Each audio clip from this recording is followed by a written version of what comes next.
କେତେବେଳେ ଆମେ ବାକ୍ୟ ମଧ୍ୟକୁ ଯିବା ଆଉ ବାକ୍ୟ ଶୁଣିବା ସମୟ ଆଉ ସେଥିପାଇଁ ଆମେ ବାକ୍ୟ ନିମନ୍ତେ ମଧ୍ୟ ପ୍ରାର୍ଥନା କରିବା। Thank you Jesus hallelujah. ଆଉ 20 ମିନିଟ ଆମେ ପ୍ରଭୁଙ୍କର ଉପାସନା କରିଗଲୁ ଆଉ ଆଗକୁ ଆମେ 40 ମିନିଟ ପର୍ଯ୍ୟନ୍ତ ଆମେ ବାକ୍ୟ ଶୁଣିଯିବା। ତେବେ ମୋ ସହିତ ଆପଣ ମାନେ 40 ମିନିଟ ପର୍ଯ୍ୟନ୍ତ ଧୈର୍ଯ୍ୟ ଧରି ରୁହନ୍ତୁ। ନିଶ୍ଚିତ ଭାବେ ପ୍ରଭୁ ବାକ୍ୟ ଦ୍ୱାରା ଆପଣଙ୍କ ସହିତ କଥାବାର୍ତ୍ତା ହେବେ, ବାକ୍ୟ ଦ୍ୱାରା ନିଗୁଡ ରହସ୍ୟ ପ୍ରକାଶନ ମାନ ଦେବେ, ବାକ୍ୟ ଦ୍ୱାରା ପ୍ରଭୁ ଆପଣଙ୍କୁ ଗଠନ କରିବେ ଆଉ ଆପଣ ମାନେ ଆମେ ସମସ୍ତେ ମିଶି ବାକ୍ୟରେ ଆମେ କଣ ହେବା ନା ଗଠନ ହେବା ଆଉ ବାକ୍ୟ ଦ୍ୱାରା ଆମେ ସମସ୍ତେ ଆଶୀର୍ବାଦ ପାଇବା। ତେବେ ଆସନ୍ତୁ ମୋ ପ୍ରିୟ ମାନେ ଏତେବେଳେ ଆମେ ଆଗାମୀ ସମୟରେ ବାକ୍ୟ ନିମନ୍ତେ ଆମେ ପ୍ରାର୍ଥନା କରିଯିବା। Thank you Jesus hallelujah. प्रभु को धन्यवाद। एतबेले आमानक मध्यरे मलय भाई अछंती मु तांको अनुरोध करिवि बाक्य निमंते संक्षिप्त प्रार्थना रे सहाय्य करिवि। मलय कुमार तुरुक भाई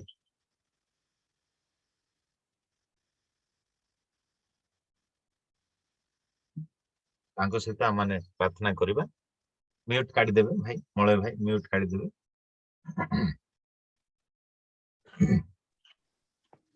थैंक यू जीसस हालेलुया। आसंतु हम प्रार्थना करिबा। प्रभु धन्यवाद, प्रशंसा, गौरव, संभ्रम, पूजा, आराधना पाइबार एकमात्र योग्य परमेश्वर बापा तुम्हें बाबा एत बेले धन्यवाद दूछु बापा हम समस्त को ए सुंदर समय समस्त को जड़ित करियछ।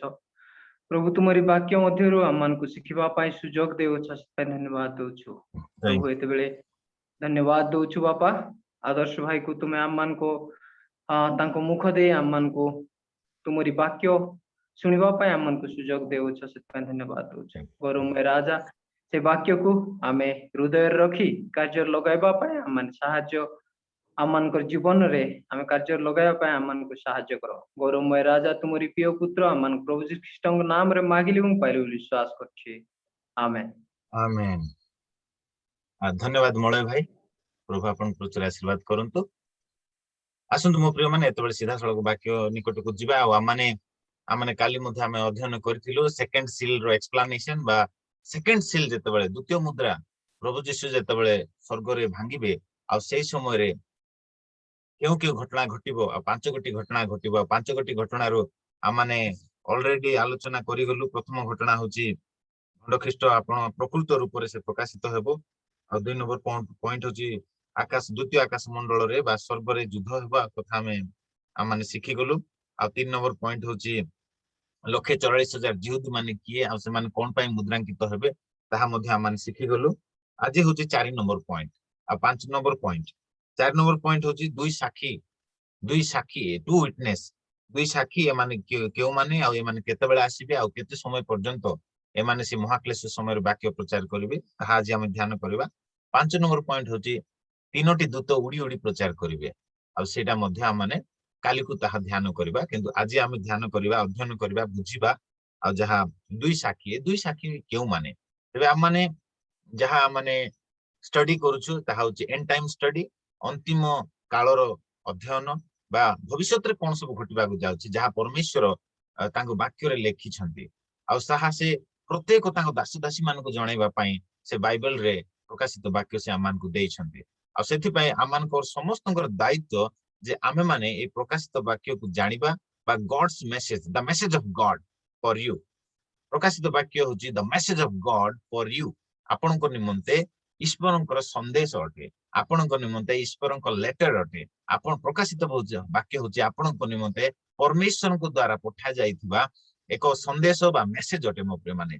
तबे आमे माने निहाती जानिबा दरकार से मेसेज कोन परमेश्वर आम मान को क्यों मेसेज देवा पई चाहंती ताहा हम निहाती जानिबा दरकार। सेति पई प्रकाशित वाक्य होची बहुत गुरुत्वपूर्ण आ बहुत इंपोर्टेंट कारण प्रकाशित वाक्य रे ही परमेश्वर तांगर गॉड्स एजेंडा परमेश्वरंकर एजेंडा प्रकाशित होईछि जाकि भविष्यत रे से कोन करबा पई जाउछन्ते एई पृथ्वी रे ताहा प्रकाशित हेइछि।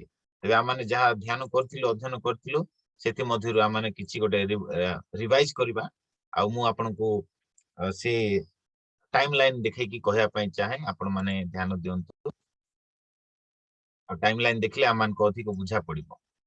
तबे ए टाइमलाइन रे आमाने ध्यान करथिलु प्रथम पर्व रे प्रकाशित वाक्य फर्स्ट चैप्टर रे आमे गौरवमय यीशु को दर्शन विषय रे आमाने ध्यान करथिलु पुणी 2 और 3 पर्व रे चर्च पीरियड विषय वर्णना करा जायछि प्रकाशित वाक्य 2 पर्व और 3 पर्व रे मंडली समय कथा वर्णना करा जायछि जहा कि एबे मध्य मंडली पृथ्वी रे अछि ए पर्यंत रैप्चर हेई नाही किंतु गोटे समय आसुछि मो प्रिय माने जे समय रे कि प्रभु जीशु होचंती बर आ आम माने मंडली होछि कन्या आ बर आसीबे अर्थात प्रभु जीशु आसीबे मध्य आकाश रे तांगर आगमन हेबो आ ताकू रैप्चर बोली कहा जाय आ सेही समय मंडली सब कोन हेबे उठा जिबे बा रैप्चर हे गला परे हम माने देखि गलु 2 पर्व 3 पर्व जेहेतु मंडली विषय वर्णना करा जाय आ 4 पर्व एक पदरे मंडली रैप्चर हेबा कथा लिखा जाय तो 4 पर्व जहा सब 4 पर्व लिखा जायछि ताहा भविष्यत रे घटिबा घटना विषय लिखाइछि 4 पर्व एक पद होछि रैप्चर विषय लिखा जाय जहा कि एबे रैप्चर हेई नै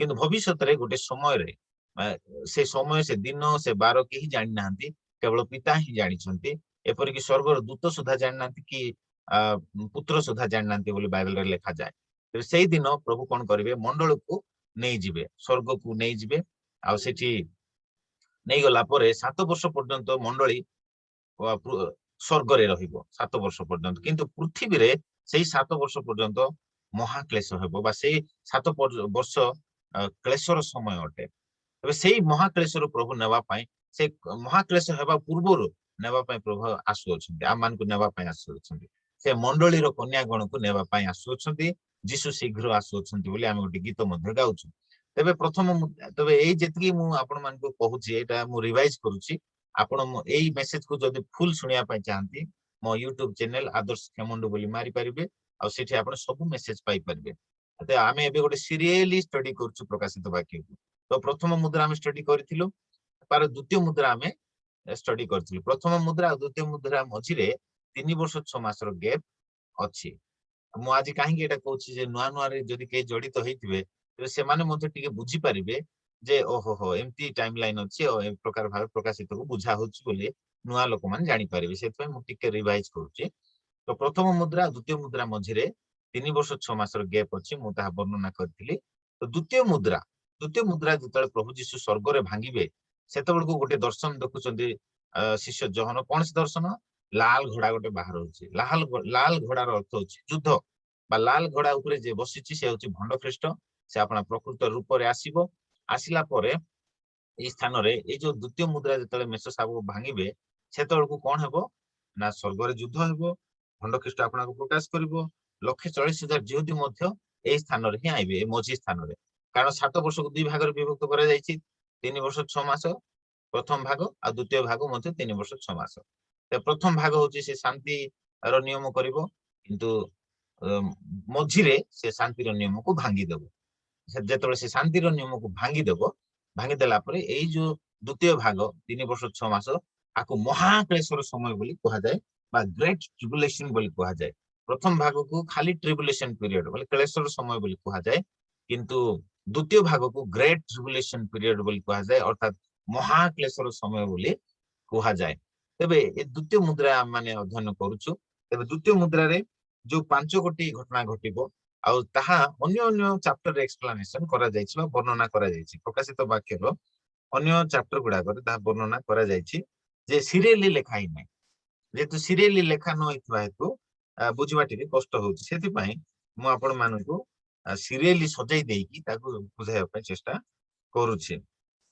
कारण मझिरे एक्सप्लेनेशन चैप्टर गुडा अछि मु आपण मानकु कहिथिली आ कोटा एक्सप्लेनेशन चैप्टर आ सेटा मध्ये मु आगामी दिन मान रे जणेबी किंतु एबे आमे आजिरो टॉपिक ध्यान करबा ता अछि 1,40,000 जिहुदी सॉरी 1,40,000 जिहुदी काली स्टडी कलु आजिरो टॉपिक अछि टू विटनेस बा दुई साक्षी को परमेश्वर एई मझिरे ही पठाइबे ए जणे पाठ करिया पे सहाय्य करंतु प्रकाशित 13 पर्व सॉरी प्रकाशित वाक्य तार 11 पर्व रे साक्षी दुई साक्षी विषय रे लिखा जाय आ एका 11 पर्व हम आज हम स्टडी करबा ए जणे प्रकाशित वाक्य 11 पर्व तार एक पद रु पढ़ी जानतो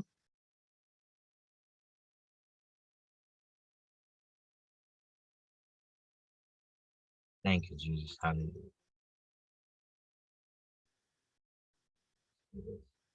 किप्सा भणी आसीनांती बोधे से प्राय पढ़ु थांती के आ जदि कि पढ़िया पई चाहंती तबे आपण मान पढ़ी परिबे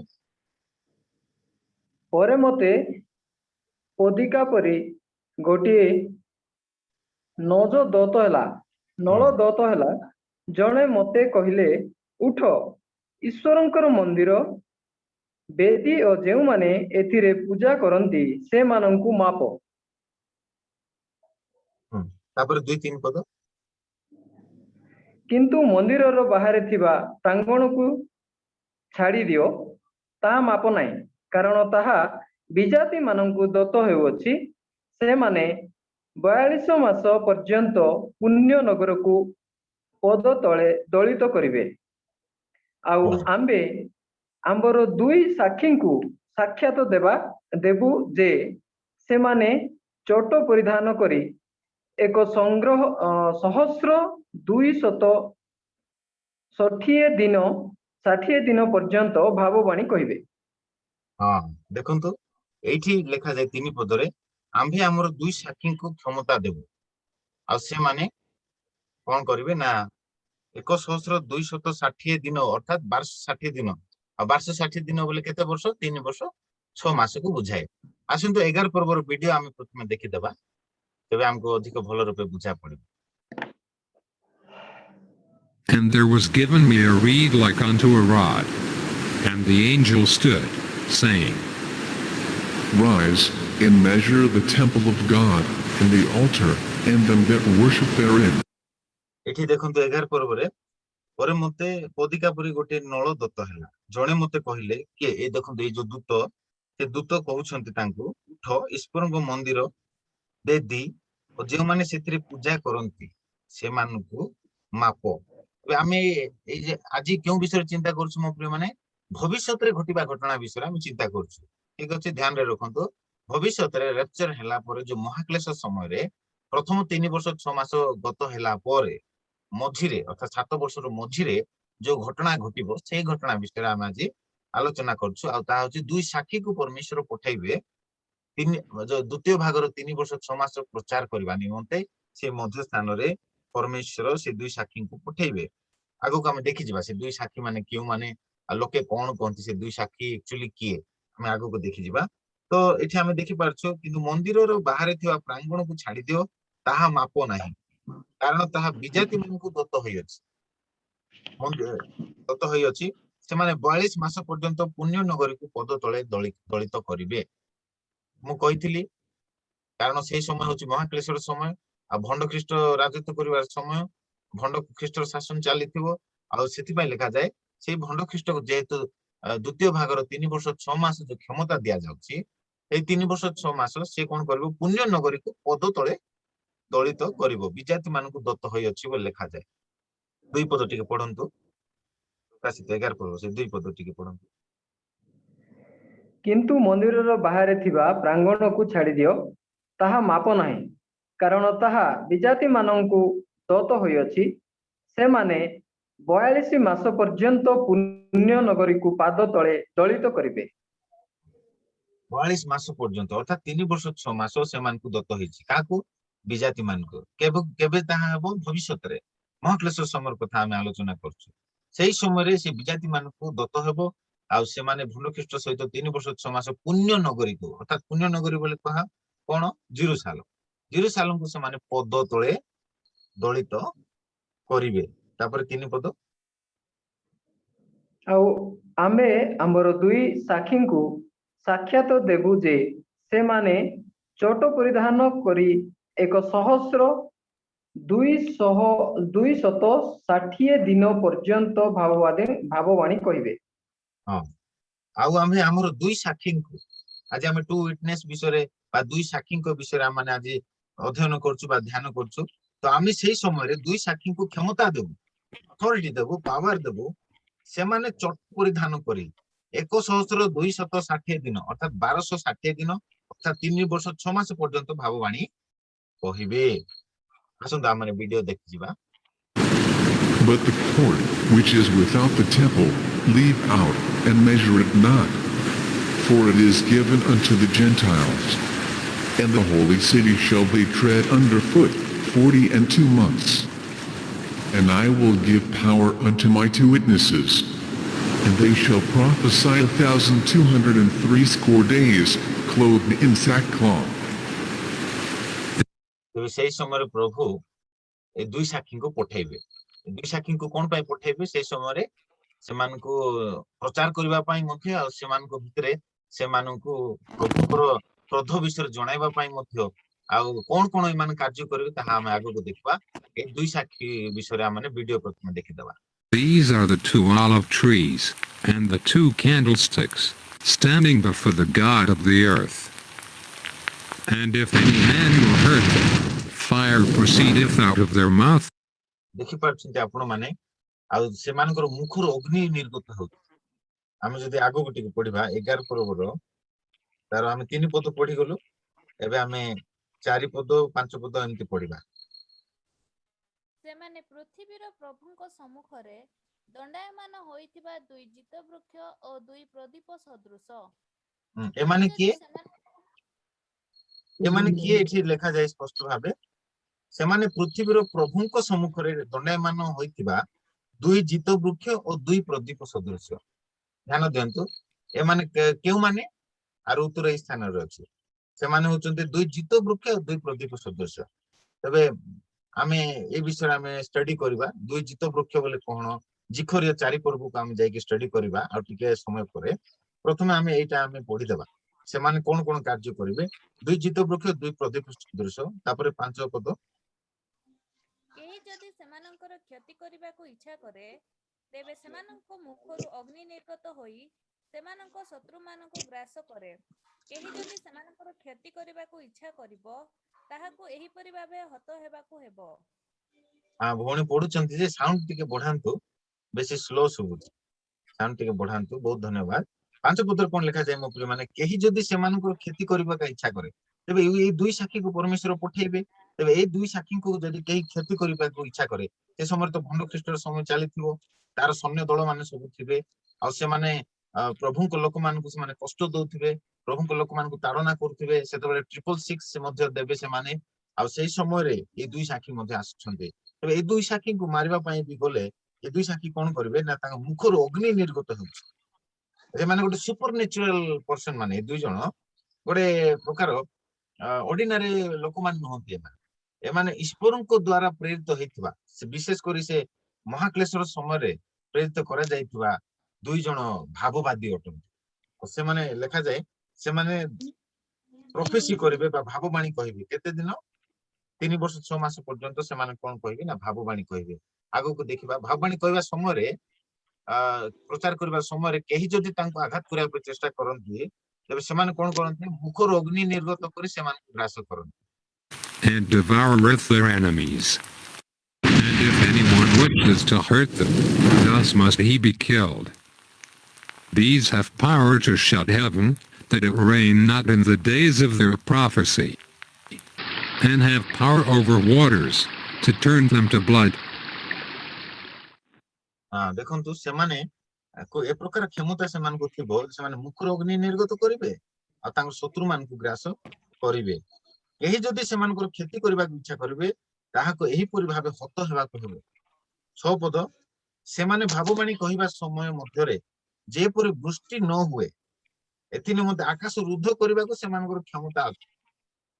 ତେବେ ମୋ ପ୍ରିୟ ମାନେ, ଏଇ ଯୋଉ ଚିହ୍ନ ଗୁଡାକ ଯାହା ଏଠି ଲେଖାଯାଏ, ଆଉ ଏଇ ଚିହ୍ନ ମାନେ ପୁରାତନ ନିୟମରେ ମଶା ଆଉ ଏଲିଓ ଆଉ ମଶାଙ୍କର ଚିହ୍ନକୁ ପ୍ରାୟ ଏଠି ଲେଖାଯାଏ। ଏଲିଓ ଦେଖନ୍ତୁ, ବର୍ଷା ନ ହବା ପାଇଁ 3 ବର୍ଷ 6 ମାସ ସେ ପ୍ରାର୍ଥନା କଲେ ବର୍ଷା ବନ୍ଦ ହେଇଯାଉଥିଲା, ପୁନର୍ବାର ପ୍ରାର୍ଥନା କଲେ ପୁନର୍ବାର ବର୍ଷା ହଉଥିଲା। ତେବେ ସେଇ ଚିହ୍ନ ଗୁଡାକ ଏଠି ମାନେ ଆମେ ଦେଖିପାରୁଛୁ। ପୁଣି ମଶା ଜଳକୁ ରକ୍ତରେ ପରିଣତ କରୁଥିଲେ। କେହି ଜଣେ ମ୍ୟୁଟ କରନ୍ତୁ, ସାଉଣ୍ଡ ହଉଛି। ଯାହାର ମ୍ୟୁଟ ହେଇନି ଦୟାକରି ମ୍ୟୁଟ କରନ୍ତୁ। ହାଲେଲୁୟା, ତୁମକୁ ଧନ୍ୟବାଦ। ତେବେ ଏଇ ଯୋଉ 2 ସାକ୍ଷୀ, ଏମାନେ ଯୋଉ ପୁରାତନ ନିୟମର ଏଲିଓ ଆଉ ମଶା, ଏମାନେ ହଉଛନ୍ତି ଭବିଷ୍ୟତ ବକ୍ତା। ଏଇ ଏଲିଓ ଆଉ ମଶାଙ୍କ ଦ୍ଵାରା ପ୍ରଭୁ ମିଶ୍ରରେ, ବିଶେଷ କରି ମଶାଙ୍କ ଦ୍ଵାରା ପ୍ରଭୁ ମିଶ୍ର ଦେଶରେ 10 ଗୋଟି ମହାମାରୀକୁ ପଠେଇଲେ। ଆଉ ସେ ଜଳକୁ ରକ୍ତରେ ପରିଣତ କଲେ, ଆଉ ସେ ବାଡି ପକେଇଲେ ସାପରେ ପରିଣତ ହେଇଯାଉଥିଲା।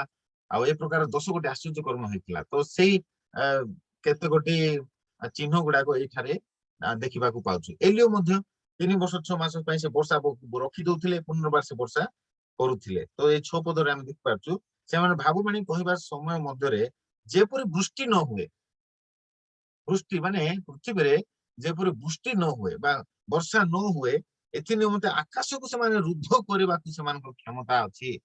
ଦେଖନ୍ତୁ ଯେମିତି ଏଲିଓ ପ୍ରାର୍ଥନା କଲେ ଆକାଶ ରୁଦ୍ଧ ହେଇଯାଉଥିଲା, ଠିକ ସେଇ ପ୍ରକାର ଏମାନେ ମଧ୍ୟ ଆକାଶକୁ ରୁଦ୍ଧ କରିଦଉଥିଲେ, ବର୍ଷା ହେବାକୁ ଦଉନଥିଲେ। ପୁଣି ଯେତେ ଥର ଇଚ୍ଛା ସେତେ ଥର ଜଳକୁ ରକ୍ତରେ ପରିଣତ କରିବାକୁ ଓ ପୃଥିବୀକୁ ସମସ୍ତ ପ୍ରକାର ମହାମାରୀ ଦ୍ଵାରା ଆଘାତ କରିବାକୁ ମଧ୍ୟ ସେମାନଙ୍କର କ୍ଷମତା ଅଛି। ଦେଖନ୍ତୁ ଏ କ୍ଲେଶ ସମୟରେ ଏ ଦୁଇ ସାକ୍ଷୀ ମଧ୍ୟ ପୃଥିବୀକୁ କଣ କରୁଛନ୍ତି, ମହାମାରୀ ଦ୍ଵାରା ଆଘାତ କରୁଛନ୍ତି। ମାନେ ଏମାନେ ମହାମାରୀ ମଧ୍ୟ ପଠାଇ ପାରିବେ, ଅର୍ଥାତ ଯୋଉ 44 ମିଶର ଦେଶରେ ଯେ ପ୍ରକାର କି 10 ଗୋଟି ମହାମାରୀ ପଠେଇଲେ କିଏ ମଶା 10 ଗୋଟି ମହାମାରୀ ପରମେଶ୍ୱର ମଶାଙ୍କ ଦ୍ଵାରା ସାଧନ କଲେ, ଠିକ ସେଇ ପ୍ରକାର ଏମାନେ ମଧ୍ୟ କ୍ଷମତା ପ୍ରାପ୍ତ ହେଉଛନ୍ତି ମାନେ ମହାମାରୀ ଦ୍ଵାରା ଲୋକମାନଙ୍କୁ ଆଘାତ କରିବା ପାଇଁ। କାରଣ ସେତେବେଳେ ଭଣ୍ଡ ଖ୍ରୀଷ୍ଟର ସମୟ ଚାଲିଥିବ, ଭଣ୍ଡ ଖ୍ରୀଷ୍ଟର ସୈନ୍ୟ ମାନେ ସବୁ ଲାଗି ପଡିଥିବେ। ତେବେ ଆସନ୍ତୁ ଆଗକୁ ଭିଡିଓ ଦେଖିବା। ସେ ଭଣ୍ଡ ଖ୍ରୀଷ୍ଟର ସୈନ୍ୟ ମାନଙ୍କୁ ଏମାନେ ମହାମାରୀ ଦ୍ଵାରା ମଧ୍ୟ ଆଘାତ କରିବେ, ଅଗ୍ନି ଦ୍ଵାରା ଆଘାତ କରିବେ, ପୁଣି ଆକାଶ ରୁଦ୍ଧ କରି ବୃଷ୍ଟି ନ ହେବା ପାଇଁ ମଧ୍ୟ ଆଜ୍ଞା ଦେବେ। and to smite the earth with all plagues, as often as they will.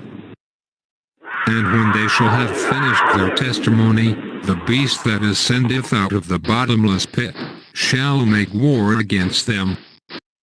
ଆଗକୁ ଆମେ ଦେଖିବା, ଏଇ ଯୋଉ ଦେଖୁଛୁ ଆମେ ସେ ଯୋଉ ରେଡ ଡ୍ରାଗନ ଯୋଉ ଧାଇଁ ଧାଇଁ ଆସିଲା, ସେ ହଉଛି ସେ ପଶୁକୁ ବୁଝାଇବା ଶୈତାନ, ବୁଝାଇବା ଭଣ୍ଡ ଖ୍ରୀଷ୍ଟକୁ ବୁଝାଏ। ଆଉ ସେ ଭଣ୍ଡ ଖ୍ରୀଷ୍ଟ କଣ କରିବ ନା 6 ପଦ ମାନେ ପଢିଗଲୁ, 7 ପଦ ସେମାନଙ୍କ ସାକ୍ଷ୍ୟ ସମାପ୍ତ ହେଲା ଉତ୍ତାରେ, ଅର୍ଥାତ ଏଇ ଦୁଇ ସାକ୍ଷୀଙ୍କର ସାକ୍ଷ୍ୟ, ଅର୍ଥାତ ଯୋଉ 3 ବର୍ଷ 6 ମାସ ପର୍ଯ୍ୟନ୍ତ ସେମାନେ ଯୋଉ ଭାବବାଣୀ କହିବା ପାଇଁ ସେମାନେ ପ୍ରଭୁ ତାଙ୍କୁ ପଠେଇଥିବେ। 3 ପଦରେ ଲେଖାଯାଏ, ଦେଖନ୍ତୁ ଆଉ ଆମ୍ଭେ ଆମର ଦୁଇ ସାକ୍ଷୀଙ୍କୁ କ୍ଷମତା ଦେବୁ ଯେ ସେମାନେ ଚୋଟ ପରିଧାନ କରି 1260 ଦିନ ପର୍ଯ୍ୟନ୍ତ ଭାବବାଣୀ କହିବେ। ସେମାନେ ସେ ଦୁଇ ସାକ୍ଷୀ କଣ କରିବେ ମୋ ପ୍ରିୟ ମାନେ, ସେ ଦୁଇ ସାକ୍ଷୀ 3 ବର୍ଷ 6 ମାସ ପର୍ଯ୍ୟନ୍ତ ଭାବବାଣୀ ପ୍ରଚାର କରିବେ। କଣ ସେ ଭାବବାଣୀ? ସେ ଭାବବାଣୀ ହଉଛି ମାନେ ସେଇ ସମୟର ଲୋକମାନଙ୍କୁ ସେମାନେ ଚେତନା ଦେବେ, ସେମାନେ ୱାର୍ଣ୍ଣିଂ ଦେବେ, ଏଇ ଲୋକମାନେ ସମସ୍ତେ ପରମେଶ୍ୱରଙ୍କ ପ୍ରତି ଫେରି ଆସ। ଏବେ ଯେମିତି ସେମାନେ ପୁରାତନ ନିୟମରେ ମୂଷା ଆଉ ଏଲିଓ ମଧ୍ୟ ଯୋଉ ପ୍ରକାର ଏଲିଓ, ବିଶେଷ କରି ଏଲିଓ ମଧ୍ୟ ସେ କହୁଥିଲେ ଯେ ଯୋଉମାନେ ପ୍ରତିମା ପୂଜା କରୁଥିଲେ ଆଉ ଯୋଉମାନେ ପଶୁକୁ ପ୍ରଣାମ କରୁଥିଲେ, କାରଣ ସେ ମହାକ୍ଲେଶ ସମୟରେ ଅନେକ ପଶୁକୁ ପ୍ରଣାମ କରିବେ, ପ୍ରତିମାକୁ ପ୍ରଣାମ କରିବେ ବୋଲି ଲେଖାଯାଏ, 666 ସିଷ୍ଟମ ନେବେ। ତେବେ ଏଲିଓ ସେମାନଙ୍କୁ ଉଚ୍ଚ ସ୍ୱରରେ କହିବେ, ହେ ଲୋକମାନେ ପ୍ରତିମାକୁ ପ୍ରଣାମ କର ନାହିଁ, ଯଦି ପ୍ରଣାମ କରିବ ତେବେ ତୁମମାନେ ଈଶ୍ୱରଙ୍କ କ୍ରୋଧର ପାତ୍ର ହେବ ବୋଲି ସେମାନେ ଘୋଷଣା କରିବେ। ତେବେ 3 ବର୍ଷ 6 ମାସ ପର୍ଯ୍ୟନ୍ତ ଭାବବାଣୀ କହିସାରିଲା ପରେ 7 ପଦରେ ଲେଖାଯାଏ, ସେମାନଙ୍କ ସାକ୍ଷ୍ୟ ସମାପ୍ତ ହେଲା ଉତ୍ତାରେ, ଅର୍ଥାତ ସେମାନଙ୍କର ପ୍ରଚାର କାର୍ଯ୍ୟ ସରିଲା ପରେ, ସେମାନଙ୍କର ଭବିଷ୍ୟତ ବାଣୀ ସରିଲା ପରେ ପାତାଳ କୁଣ୍ଡରୁ ଯେଉଁ ପଶୁ ଉତ୍ଥିତ ହେବ ସେ ସେମାନଙ୍କ ସହିତ ଯୁଦ୍ଧ କରିବ ଓ ସେମାନଙ୍କୁ ଜୟ କରି ବଦ୍ଧ କରିବ। ପାତାଳ କୁଣ୍ଡରୁ ଯୋଉ ପଶୁ ବିଷୟରେ ଲେଖାଯାଏ, ଏଇ ପଶୁ ହଉଛି ସେଇ ଭଣ୍ଡ ଖ୍ରୀଷ୍ଟ ଆଉ ଭଣ୍ଡ ଭାବବାଦୀ। ଆପଣ ଯଦି ପଢିବେ 13 ପର୍ବ ତାର 11 ପଦ ଟିକେ ପଢନ୍ତୁ, ପ୍ରକାଶିତ 13 ପର୍ବ 11 ପଦ, କେଇ ଜଣ ପଢନ୍ତୁ।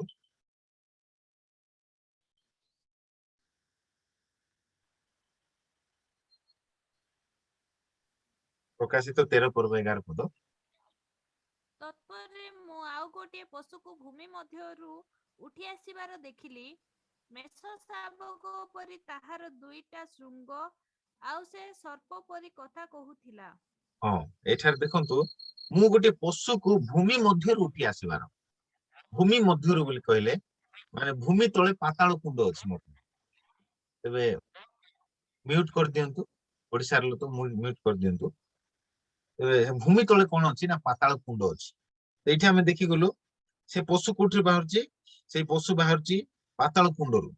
ତ ଏଇ ପଶୁ ହଉଛି କିଏ, ଭଣ୍ଡ ଖ୍ରୀଷ୍ଟ। ଆଉ ସେ ସର୍ପ ପରି କଥା କହୁଥିବ, ଆଉ ସେ କଣ କରିବ ନା ସେ ସେମାନଙ୍କ ସହିତ ଯୁଦ୍ଧ କରିବ, ସେମାନଙ୍କୁ ଜୟ କରି ବଦ୍ଧ କରିବ। ସେଥିରେ ଯେଉଁ ମହାନଗରୀକୁ ଆତ୍ମିକ ଭାବରେ ସୋଦମ ଓ ମିଶର ବୋଲି କୁହାଯାଏ, ଯେଉଁଠାରେ ସେମାନଙ୍କ ପ୍ରଭୁ ମଧ୍ୟ କ୍ରୁଶରେ ହତ ହୋଇଥିଲେ, ସେଇ ମହାନଗରୀର ରାଜପଥରେ ସେମାନଙ୍କର ଶବ ପଡି ରହିବ। ଦେଖନ୍ତୁ ଭିଡିଓ ଦେଖନ୍ତୁ। And shall overcome them, and kill them. ଦେଖନ୍ତୁ And their dead bodies ତେବେ ଏ ଦୁଇ ସାକ୍ଷୀଙ୍କୁ କଣ କରୁଛି ସେ ପାତାଳ କୁଣ୍ଡରୁ ଉଠିଥିବା ସେ ପଶୁ କ୍ଷମତା ପ୍ରାପ୍ତ ହଉଛି ଆଉ ତାଙ୍କ ସୈନ୍ୟ ଦଳ ପଠେଇକି ଏ ଦୁଇ ଜଣଙ୍କୁ ବଧ ସେ କରୁଛି ବଧ କଲା shall lie in the street of the great city, which spiritually is called Sodom in Egypt, where also our Lord was crucified. ଏବେ ବଧ କଲା ପରେ କଣ ହଉଛି ନା ଆମେ ଦେଖିପାରୁଛୁ ସେଥିରେ ଯେଉଁ ମହାନଗରୀକୁ ଆତ୍ମିକ ଭାବରେ ସୋଦମ ଓ ମିଶର ବୋଲି କୁହାଯାଏ ଧ୍ୟାନରେ ଶୁଣନ୍ତୁ ସେ ମହାନଗରୀକୁ କଣ କୁହାଯାଏ ଆତ୍ମିକ ଭାବରେ ସୋଦମ ଆଉ ମିଶର ତେବେ ସେଇ ସମୟରେ ଭଣ୍ଡ ଖ୍ରୀଷ୍ଟ ଜେରୁସାଲେମକୁ ଏ ପ୍ରକାର ପରିବର୍ତ୍ତନ କରିଦେଇଥିବ ସୋଦମ ଆଉ ଗମରାରେ ଯେ ପ୍ରକାର ପାପ ହଉଥିଲା ବ୍ୟଭିଚାର ହଉଥିଲା ଠିକ ସେଇ ପ୍ରକାର ସେ ଜେରୁସାଲେମରେ ମଧ୍ୟ ମାନେ ପାପ ବ୍ୟଭିଚାରରେ ପରିପୂର୍ଣ୍ଣ ହେଇଯିବ ସେଥିପାଇଁ ଲେଖାଯାଏ ଆତ୍ମିକ ଭାବରେ ସେଇ ମହାନଗରୀକୁ ସୋଦମ ବୋଲି କୁହାଯାଏ ଆଉ ମିଶର ବୋଲି କୁହାଯାଏ ମିଶରରେ କଣ ହଉଥିଲା ମିଶର ଦେଶରେ ପ୍ରତିମା ଗୁଡାକ ବେଶୀ ପୂଜା ହଉଥିଲା ମିଶର ଦେଶରେ ପ୍ରତିମା ପୂଜା ବେଶୀ ହଉଥିଲା ତ ସେଇ ସମୟରେ ସେ ମହାକ୍ଲେଶ ସମୟରେ ସେ ଭଣ୍ଡ ଖ୍ରୀଷ୍ଟ ଆପଣା ପ୍ରତିମାକୁ ସ୍ଥାପନ କରିବ ଯାହାକି ପ୍ରକାଶିତ ବାକ୍ୟ 13 ପର୍ବରେ ଲେଖାଯାଏ ଆଉ ସେ ପଶୁର ପ୍ରତିମାକୁ ପ୍ରଣାମ କରିବା ପାଇଁ ଲୋକମାନଙ୍କୁ ବାଧ୍ୟ କରିବ ତ ସେଥିପାଇଁ କୁହାଯାଏ ସେ ମହାନଗରୀ ସୋଦମ ଆଉ ମିଶରର ଆତ୍ମିକ ଅର୍ଥ ହଉଛି ସେ ମହାନଗରୀକୁ ସେ ସୋଦମ ଆଉ ମିଶର ପରି ନଗରୀରେ ସେ ପରିବର୍ତ୍ତିତ କରିଦେବ ସେ ଭଣ୍ଡ ଖ୍ରୀଷ୍ଟ ପାପ ବ୍ୟଭିଚାର ପ୍ରତିମା ପୂଜା ଏଇ ସବୁରେ ପୂର୍ଣ୍ଣ କରିଦେବ ଲେଖାଯାଏ ଯେଉଁଠାରେ ସେମାନଙ୍କ ପ୍ରଭୁ ମଧ୍ୟ କ୍ରୁଶରେ ହତ ହେଇଥିଲେ ଜେରୁସାଲେମରେ ପ୍ରଭୁ ଯୀଶୁଖ୍ରୀଷ୍ଟ କ୍ରୁଶରେ ହତ ହେଇଥିଲେ ତ ସେଇ ସ୍ଥାନ ସେଇ ଜେରୁସାଲେମରେ ହିଁ ଆଉ ସେଇ ଜେରୁସାଲେମକୁ ସେ ଭଣ୍ଡ ଖ୍ରୀଷ୍ଟ କଣ କରିବ ବ୍ୟଭିଚାରର ନଗରରେ ବଦଳେଇ ଦେବ ପାପର ନଗରରେ ବଦଳେଇ ଦେବ ପ୍ରତିମା ପୂଜାର ନଗରରେ ବଦଳେଇ ଦେବ ଆଉ ସେ କଣ କରିବ ଏଇ ଦୁଇ ସାକ୍ଷୀ ମଧ୍ୟ ସେଇ ସ୍ଥାନରେ କଣ ହେବେ ବଧ କରାଯିବେ ଆଉ ବଧ କଲା ପରେ ସେଇ ମହାନଗରୀର ରାଜପଥରେ ସେମାନଙ୍କର ଶବ ପଡି ରହିବ ସେଇ ମହାନଗରୀ ରାଜପଥରେ ସେମାନଙ୍କର ଶବ ପଡି ରହିବ ଆଉ ନାନା ବଂଶ ଗୋଷ୍ଠୀ ଭାଷାବାଦୀ ଓ ଜାତିର ଲୋକେ 3.5 ଦିନ ପର୍ଯ୍ୟନ୍ତ ସେମାନଙ୍କ ଶବକୁ ଦେଖିବେ ଓ ସମାଧିସ୍ଥ ହେବାକୁ ଦେବେ ନାହିଁ ତ ସବୁ ଜାତି ସବୁ ଗୋଷ୍ଠୀର ଲୋକମାନେ ସେ ସମୟରେ ସେ ପାଖରେ ଥିବେ ସବୁ ଭାଷାବାଦୀ ସବୁ ଜାତିର ଲୋକମାନେ ଆଉ ଏଇ ଦୁଇ ସାକ୍ଷୀଙ୍କୁ ସେମାନେ ସମାଧି ଦେବେ ନାହିଁ ମାନେ ସେମାନଙ୍କୁ କବର ଦେବାକୁ ମଧ୍ୟ ଦେବେ ନାହିଁ ସେମାନଙ୍କର ଶବ 3.5 ଦିନ ପର୍ଯ୍ୟନ୍ତ ବୋଲେ 3 ଦିନ ଅଧା 3.5 ଦିନ ପର୍ଯ୍ୟନ୍ତ ସେମାନଙ୍କର ଡେଡ ବଡି ଆଉ ସେ ରାଜପଥରେ ପଡି ରହିବ ସେମାନଙ୍କର ଶବ ସେଇ ଜେରୁସାଲେମ ରାଜପଥରେ ପଡି ରହିବ ତାପରେ 10 ପଦରେ ଲେଖାଯାଏ ସେତେବେଳେ ପୃଥିବୀ ନିବାସୀ ମାନେ ସେମାନଙ୍କର ମୃତ୍ୟୁ ସମ୍ବାଦ ଶୁଣି ଆନନ୍ଦ ଓ ଆମୋଦ ପ୍ରମୋଦ କରିବେ ସେତେବେଳେ ସେଇ ସମୟରେ ଯୋଉ ଲୋକମାନେ ସେଠି ଥିବେ ବ୍ୟଭିଚାର ପାପରେ ପରିପୂର୍ଣ୍ଣ ଥିବେ ଆଉ ସେମାନେ ସବୁ ଆମୋଦ ପ୍ରମୋଦ କରିବେ ଯାହା ହଉ ଭଲ ହେଲା ଏଇ ଦୁଇ ଜଣ ଆମକୁ ବେଶୀ ହଇରାଣ କରୁଥିଲେ ପାପ ମନ୍ଦ ଅଭିଳାଷରେ ଜୀବନ କାଟିବା ପାଇଁ ଆମକୁ ଦେଉନଥିଲେ ଏଇ ଦୁଇ ଜଣ ଖାଲି ପରମେଶ୍ୱରଙ୍କୁ ଭାବବାଣୀ ପ୍ରଚାର କରୁଥିଲେ ଆଉ ଆମମାନଙ୍କୁ ହଇରାଣ କରୁଥିଲେ ମାନେ ଆକାଶ ରୁଦ୍ଧ କରିଦଉଥିଲେ ବୃଷ୍ଟି ହେବାକୁ ଦଉନଥିଲେ ଏଇ ଦୁଇ ଜଣ ସାକ୍ଷୀ ମୁଖରୁ ଅଗ୍ନି ନିର୍ଗତ କରି ଭଣ୍ଡ ଖ୍ରୀଷ୍ଟର ସେଇ ଆର୍ମି ମାନଙ୍କୁ ସୈନ୍ୟ ଦଳକୁ ହତ୍ୟା କରି ଦଉଥିଲେ 3 ବର୍ଷ 6 ମାସ ପର୍ଯ୍ୟନ୍ତ ବେଶୀ କଷ୍ଟ ଦେଇଛନ୍ତି ଏଇ ଦୁଇ ଜଣ ସାକ୍ଷୀ ମାନେ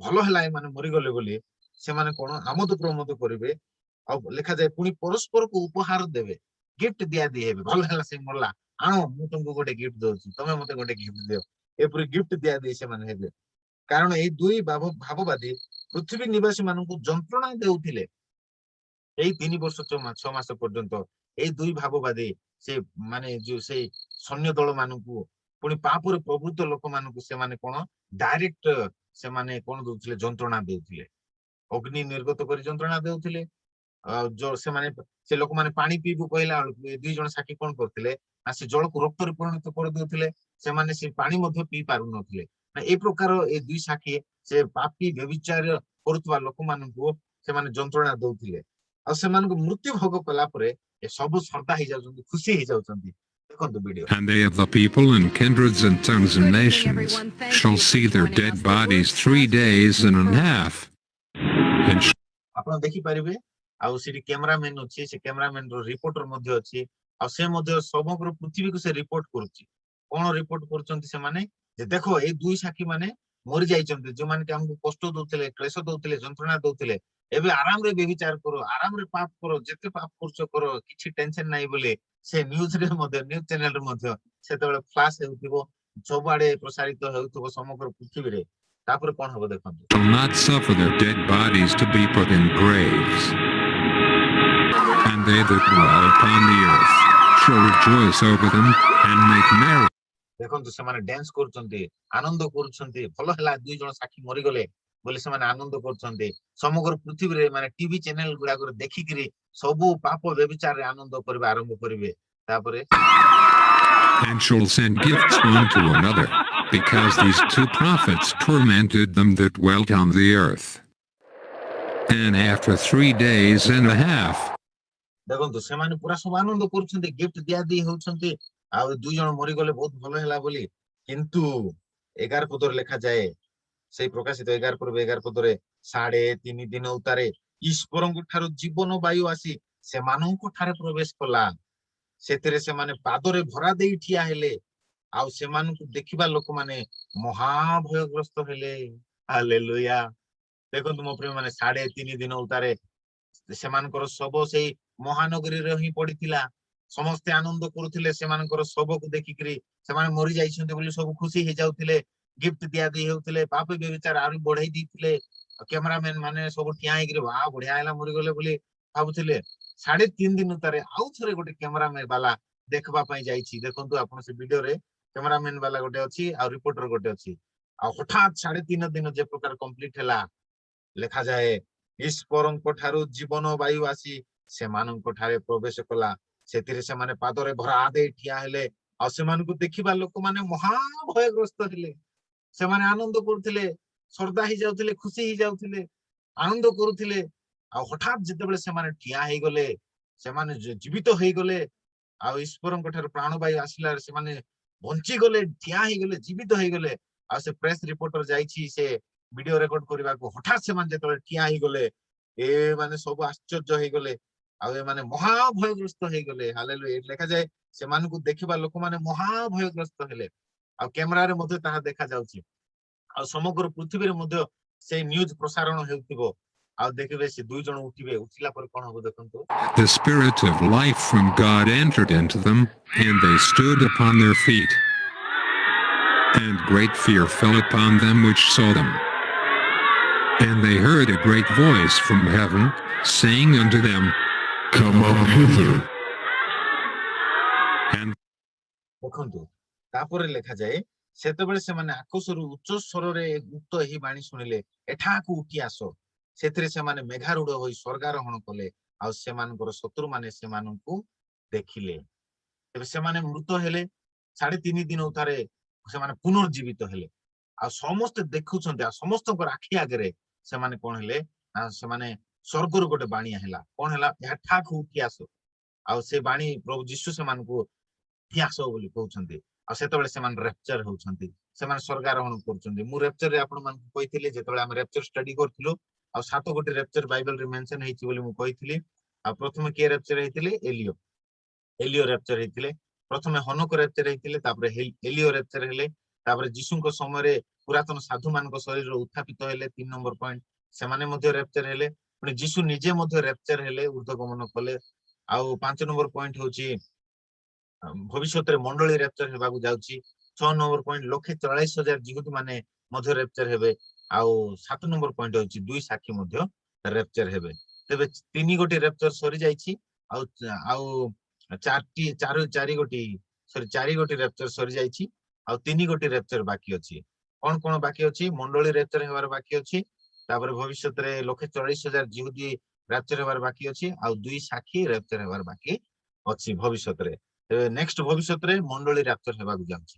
ସେଥିପାଇଁ ମୋ ପ୍ରିୟ ମାନେ ଆମ ବର, ଯେ କି ଆମ ମାନଙ୍କର ବର ପ୍ରଭୁ ଯୀଶୁ ଖ୍ରୀଷ୍ଟ, ଆଉ ଆମମାନେ ହଉଛୁ କନ୍ୟା, ଆଉ ଆମମାନେ ସତୀ କନ୍ୟା ସଦୃଶ୍ୟ ତାଙ୍କର ଆଗମନ ନିମନ୍ତେ ଆମମାନେ ସଦା ସର୍ବଦା ସୁବୁଦ୍ଧି କନ୍ୟା ତୁଲ୍ୟ ଆମେ ପ୍ରସ୍ତୁତ ହୋଇ ରହିବା ମୋ ପ୍ରିୟ ମାନେ। ତେବେ ଦେଖନ୍ତୁ ଏଇ ସ୍ଥାନରେ ଲେଖାଯାଏ ସେମାନେ ସ୍ୱର୍ଗାରୋହଣ କଲେ, ଆଉ ସେମାନଙ୍କ ଶତ୍ରୁ ମାନେ ସେମାନଙ୍କୁ ଦେଖିଲେ। ତାପରେ ସେମାନେ ସ୍ୱର୍ଗାରୋହଣ କଲା ପରେ ଲେଖାଯାଏ ସେଇ ସମୟରେ ମହାଭୂମିକମ୍ପ ହେଲା, ଓ ନଗରୀର 10ମାଂଶ ଭୂମିସାତ ହେଲା। ଆଉ ସେ ଜେରୁସାଲେମ ନଗରୀର ମାନେ 100 ଭାଗରୁ 10 ଭାଗ କଣ ହେଲା? ସେ ଭୂମିକମ୍ପରେ ମାନେ ଧୂଳିସାତ ହେଇଗଲା, ଭୂମିସାତ ହେଇଗଲା। ପୁଣି ସେଇ ଭୂମିକମ୍ପରେ 700,000 ଲୋକ ନିହତ ହେଲେ। ପ୍ରକାଶିତ ବାକ୍ୟ 11 ପର୍ବ 13 ପଦ ମୁଁ ପଢୁଛି। ପୁଣି ସେଇ ଭୂମିକମ୍ପରେ କେତେ ଲୋକ ମରିଲେ ଲେଖାଯାଏ? 700,000 ବୋଲେ 7,000 ଲୋକ ନିହତ ହେଲେ। ଏବଂ ଅବଶିଷ୍ଟ ଲୋକମାନେ ଭୀତ ହୋଇ ସ୍ୱର୍ଗସ୍ଥ ଈଶ୍ୱରଙ୍କୁ ମହିମା କୀର୍ତ୍ତନ କଲେ। ଯେତେବେଳେ ମୋ ପ୍ରିୟ ମାନେ ଏମାନେ ମୃତ ହେଲେ ପୁଣି 3.5 ଦିନ ତାରେ ପୁନର୍ଜୀବିତ ହେଲା ପରେ ସେମାନେ ସେମାନଙ୍କର ଦୃଷ୍ଟି ଆଗରେ ସେମାନେ ଦେଖୁଛନ୍ତି ଆଉ ସେମାନେ ସ୍ୱର୍ଗାରୋହଣ କଲେ। ଯେତେବେଳେ ସେମାନେ ସ୍ୱର୍ଗାରୋହଣ କଲେ ରେପ୍ଚର ହେଇଗଲେ ତାପରେ ଲେଖାଯାଏ ମହାଭୂମିକମ୍ପ ହେଲା। ଆଉ ସେ ମହାଭୂମିକମ୍ପରେ ସେଇ ଜେରୁସାଲେମ ନଗରୀର ପାଖାପାଖି 10% ବା 10 ଭାଗ ଲେଖାଯାଏ 10 ଭୂମି ସାଥ ହେଲା ଆଉ 7,000 ଲୋକ ମରିଗଲେ। ଦେଖନ୍ତୁ video. They ascended up to heaven in a cloud, and their enemies beheld them. And the same hour heard a great voice from heaven, and great fear fell upon them which saw them. And they heard a great voice from heaven, saying unto them, Come up hither. And they ascended up to heaven in a cloud, and their enemies beheld them. And the same hour was there a great earthquake, ସେଇ ସମୟରେ ଭୂମିକମ୍ପ and the ହେଲା 10th part of the city fell. ଆଉ ସେଇ ସମୟରେ 10 ବା And 10 in the ଭାଗ, earthquake were 10% slain of men ଭୂମି 7,000. ସାତ ହେଇଗଲା। And the remnant were affrighted, and gave glory to the God of heaven. The second woe is past. ମୋ ପ୍ରିୟ ମାନେ ଏଇ ସ୍ଥାନରେ ଆମେ ଦେଖିପାରୁଛୁ ଯେ ମହାଭୂମିକମ୍ପ ହେଲା 7,000 ଲୋକ ମରିଗଲେ। ଆଉ ଯେତେବେଳେ 7,000 ଲୋକ ମରିଗଲା ପରେ ସେମାନେ କଣ ହେଲେ ସେମାନେ ମହା ଭୟଗ୍ରସ୍ତ ହେଇଗଲେ, ମାନେ ଭୟଭୀତ ହେଇଗଲେ। ଏତେ ମହାଭୂମିକମ୍ପ ହେଇଗଲା। ଏ ଦୁଇ ଜଣ ନିଶ୍ଚୟ ଈଶ୍ୱରଙ୍କ ଠାରୁ ଆଗମନ କରିଥିବା ବ୍ୟକ୍ତି ଥିଲେ ଆଉ ଆମମାନେ ଏମାନଙ୍କୁ ମାରିଦେଲୁ ଆଉ ବୋଲି ଆଉ ମହାଭୂମିକମ୍ପ ହେଲା। ଆଉ ମାନେ 10 ସେ ଭୂମିକମ୍ପ କି ପ୍ରକାର ଥିଲା, ବହୁତ ତାର ରେକ୍ଟର ସ୍କେଲ ବହୁତ ବେଶୀ ଥିଲା। ମାନେ 10 ସେଇ ନଗରୀର ମାନେ 10 ଅର୍ଥାତ୍ 10% ଭୂମି ସାଥି ହେଇଗଲା। ଆଉ ସେଠି କେତେ ଲୋକ ମରିଲେ ବୋଲି ଲେଖାଯାଏ? 7,000 ଲୋକ, ମାନେ 7,000 ବୋଲି ଲେଖାଯାଏ। ତାର ଅର୍ଥ ହଉଛି 7,000 ଲୋକ ସେ ଭୂମିକମ୍ପରେ ସେମାନେ ମରିଗଲେ। ହେଲେ 7,000 ଲୋକ ମରିଗଲେ ବୋଲି କେମିତି ଜାଣିଲେ ଶିଷ୍ୟ ଯୋହନ? କାରଣ ପ୍ରଭୁ ଯୀଶୁ ଏ ପ୍ରକାଶନ ଦଉଛନ୍ତି ନା ଶିଷ୍ୟ ଯୋହନଙ୍କୁ। ଆଉ ହେଇପାରେ ଯୋହନ ଜାଣିନଥିବ ନା, କିନ୍ତୁ ପ୍ରଭୁ ଯୀଶୁ ଜାଣିଛନ୍ତି, ପରମେଶ୍ୱର ଜାଣିଛନ୍ତି ଯେ ସେଇ ଭୂମିକମ୍ପରେ କେତେ କେତେ ହଜାର ଲୋକ ମରିବେ। ଆଉ ସେ ନମ୍ବର ମଧ୍ୟ ଶିଷ୍ୟ ଯୋହନକୁ ପରମେଶ୍ୱର ଜଣେଇଦେଲେ, 7,000 ଲୋକ ସେ ଭୂମିକମ୍ପରେ ମରିବେ ବୋଲି ପ୍ରଭୁ ଜଣେଇଦେଲେ। ତେବେ ଏ ପ୍ରକାର ଭାବେ ଦୁଇ ସାଥୀ ମାନେ କାର୍ଯ୍ୟ କରୁଛନ୍ତି ମୋ ପ୍ରିୟ ମାନେ। ଏଇ କ୍ଲେଶ ସମୟରେ ଆମେ ଦେଖିଗଲୁ। ତେବେ ପ୍ରଶ୍ନ ଉଠେ, ଏଇ ଦୁଇ ସାକ୍ଷୀ କିଏ? ଏଇ ଦୁଇ ସାକ୍ଷୀ କିଏ? ବହୁତ ଜଣ କହନ୍ତି, ମାନେ ପ୍ରାୟ ଦ୍ୱନ୍ଦ୍ୱ ରହିଛି, ଏ ଦୁଇ ସାକ୍ଷୀ ବୋଧେ ଏଲିଓ ଆଉ ମଶା ହେଇଥିବେ ପରା। କାରଣ ସେମାନଙ୍କର ଚିହ୍ନ ଏଇ ସ୍ଥାନରେ ଆମେ ଦେଖିପାରୁଛୁ। ତେବେ ନିଶ୍ଚୟ ଏଲିଓ ହେଇଥିବେ ଆଉ ମଶା ହେଇଥିବେ। ହେଲେ ଜଣେ ତ ଏଲିଓ ବୋଲିକି ମାନେ ପୁରା ଲେଖାଯାଏ ତାହା ଆମେ ପଢିବା। ଏଇ ଦୁଇ ଜଣ ବ୍ୟକ୍ତି ମଧ୍ୟରୁ ଜଣେ ହଉଛନ୍ତି ଏଲିଓ, ଯିଏକି ସେ କ୍ଲେଶ ସମୟରେ ଆସିବେ। କିନ୍ତୁ ଆଉ ଜଣେ ବ୍ୟକ୍ତି କିଏ ତାହା ପ୍ରକାଶ ହେଇନାହିଁ ବାଇବେଲରେ। ଖାଲି ମଶାଙ୍କର ଯୋଉ କାର୍ଯ୍ୟ କରୁଥିବା, ଆଶ୍ଚର୍ଯ୍ୟ କାର୍ଯ୍ୟ କରୁଥିବା ଚିହ୍ନ ଗୁଡା ଲେଖାଯାଇଛି। ତେବେ ଅନେକ ସ୍କଲାର ମାନେ ଭାବନ୍ତି ଯେ ପ୍ରଥମ ବ୍ୟକ୍ତି ଏଲିଓ ଆଉ ଦ୍ୱିତୀୟ ବ୍ୟକ୍ତି ମଶା ହେଇଥିବେ ପରା, ମେ ବି ବୋଲି ସେମାନେ କହନ୍ତି। ଆଉ କେତେ ଜଣ ପ୍ରଭୁଙ୍କ ସ୍କଲାର ମାନେ ବା ଦାସୀ ମାନେ ସେମାନେ କହନ୍ତି ଯେ ହନକ ହେଇଥିବେ ପରା। କାହିଁକି ନା ହନକ ସେ ମୃତ୍ୟୁବରଣ କରିନାହାନ୍ତି, ତେବେ ସେ ପୁନର୍ବାର ଆସି ସେ ପୃଥିବୀରେ ମୃତ୍ୟୁବରଣ କରିବାକୁ ହେବ। ଆଉ ସେଥିପାଇଁ ଆଉ ଜଣେ ସାକ୍ଷୀ ହନକ ହେଇଥିବେ ପରା ବୋଲି କହନ୍ତି। ତେବେ ଆଉ କେତେକ ଯୋଉ ମାନେ ସ୍କଲାର ମାନେ କହନ୍ତି, ବାଇବେଲ ସ୍କଲାର ମାନେ, ନାଇଁ ସେଇ ଆଉ ଜଣେ ସେକେଣ୍ଡ ବ୍ୟକ୍ତି ବା ସେ 2 ନମ୍ବର ବ୍ୟକ୍ତି ଆଉ ଶିଷ୍ୟ ଯୋହନ ହେଇଥିବେ ପରା। ଶିଷ୍ୟ ଯୋହନ ବୋଲି କହିଲେ ଯିଏକି ପ୍ରକାଶିତ ବାକ୍ୟକୁ ଯିଏ ଦର୍ଶନ ଦେଖିଲେ, ସେ ହଉଛନ୍ତି ଶିଷ୍ୟ ଯୋହନ। ଆଉ ତେବେ ଜଣେ ବ୍ୟକ୍ତି ହଉଛନ୍ତି ଏଲିଓ, ଆଉ ଜଣେ ବ୍ୟକ୍ତି ଶିଷ୍ୟ ଯୋହନ ହେଇଥିବେ ବୋଲି ଅନେକ ବାଇବେଲ ସ୍କଲାର ମାନେ ବିଶ୍ୱାସ କରନ୍ତି। କିନ୍ତୁ ମୋ ପ୍ରିୟ ମାନେ ବହୁତ ଟିକେ ଦ୍ୱନ୍ଦ୍ୱ ରହିଛି। ହେଲେ ପ୍ରଥମ ବ୍ୟକ୍ତି ଯେହେତୁ ଏଲିଓ, ତାହା ମାନେ ଲେଖାଯାଏ ମଲାଖୀ ପୁସ୍ତକ ତାର 4 ପର୍ବ 5 ପଦରେ, ପ୍ରଭୁଙ୍କର ବୃହତ ଦିନର ଆଗମନ ପୂର୍ବେ ଆମେ ଏଲିଓ ଭବିଷ୍ୟତ ବକ୍ତାଙ୍କୁ ପ୍ରେରଣ କରିବା ବୋଲି ଲେଖାଯାଏ। Thank you Jesus, hallelujah. ପଢନ୍ତୁ ମଲାଖୀ 4 ପର୍ବ 5 ପଦ। ଏ ଜଣେ ପଢନ୍ତୁ। Hallelujah, thank you Jesus. ମଲାଖୀ ପୁସ୍ତକ 4 ପର୍ବ 5 ପଦ କେହି ଜଣେ ପଢିବା ପାଇଁ ସାହାଯ୍ୟ କରନ୍ତୁ।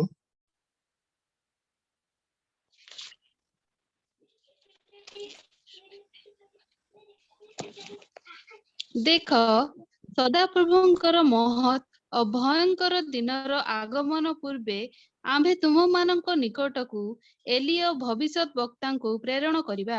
ହଁ, ବହୁତ ଧନ୍ୟବାଦ। କେତେ ସ୍ପଷ୍ଟ ଲେଖାଯାଏ ଦେଖନ୍ତୁ। ଦେଖ, ସଦାପ୍ରଭୁଙ୍କର ମହତ୍ ଓ ଭୟଙ୍କର ଦିନର ଆଗମନ ପୂର୍ବେ ଯେ ପ୍ରଭୁଙ୍କର ଯୋଉ ପ୍ରକାଶ ଆଗମନ ହେବ, ଯାହାକି ପ୍ରକାଶିତ ବାକ୍ୟ 19 ପର୍ବରେ ଲେଖାଯାଇଛି, ସେଇ ଆଗମନ ବିଷୟରେ ଏହି ସ୍ଥାନରେ ଲେଖାଯାଏ ମୋ ପ୍ରିୟମାନେ।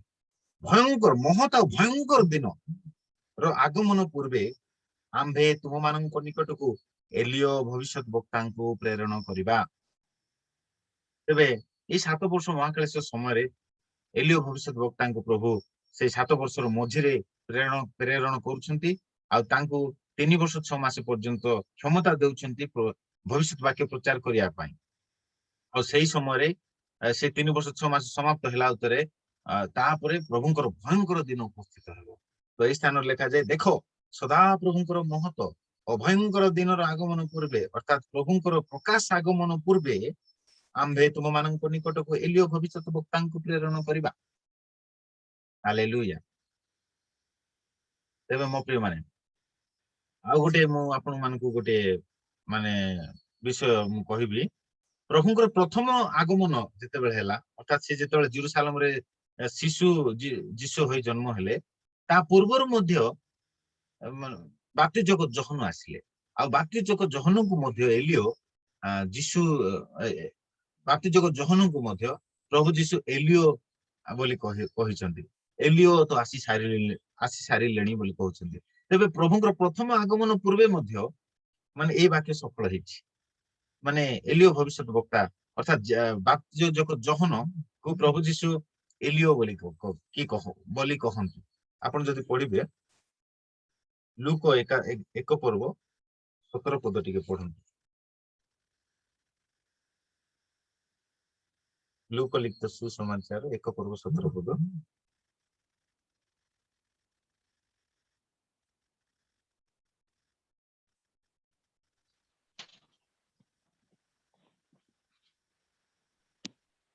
ପିତାମାନଙ୍କ ହୃଦୟ ସନ୍ତାନମାନଙ୍କ ପ୍ରତି ଓ ଅବାଧ୍ୟ ମାନଙ୍କ ଧାର୍ମିକତା ମାନଙ୍କ ଜ୍ଞାନରେ ଆଚରଣ କରିବା ନିମନ୍ତେ ଫେରାଇବାକୁ ଏବଂ ପ୍ରଭୁଙ୍କ ସକାଶେ ସୁସଜ୍ଜିତ ଗୋଟିଏ ପ୍ରଜାମଣ୍ଡଳୀ ପ୍ରସ୍ତୁତ କରିବାକୁ ସେ ଏଲିୟଙ୍କ ଆତ୍ମା ଓ ଶକ୍ତିରେ ତାହାଙ୍କ ଆଗରେ ଗମନ କରିବ। ଏଇ ସ୍ଥାନରେ ବାପ୍ତିଜକ ଯୋହନଙ୍କ ବାପାଙ୍କ ନାଁ ଥିଲା ଜିଖରିୟ ଆଉ ଏଲିସାବେଥ, ତାଙ୍କ ମାଙ୍କ ନାଁ।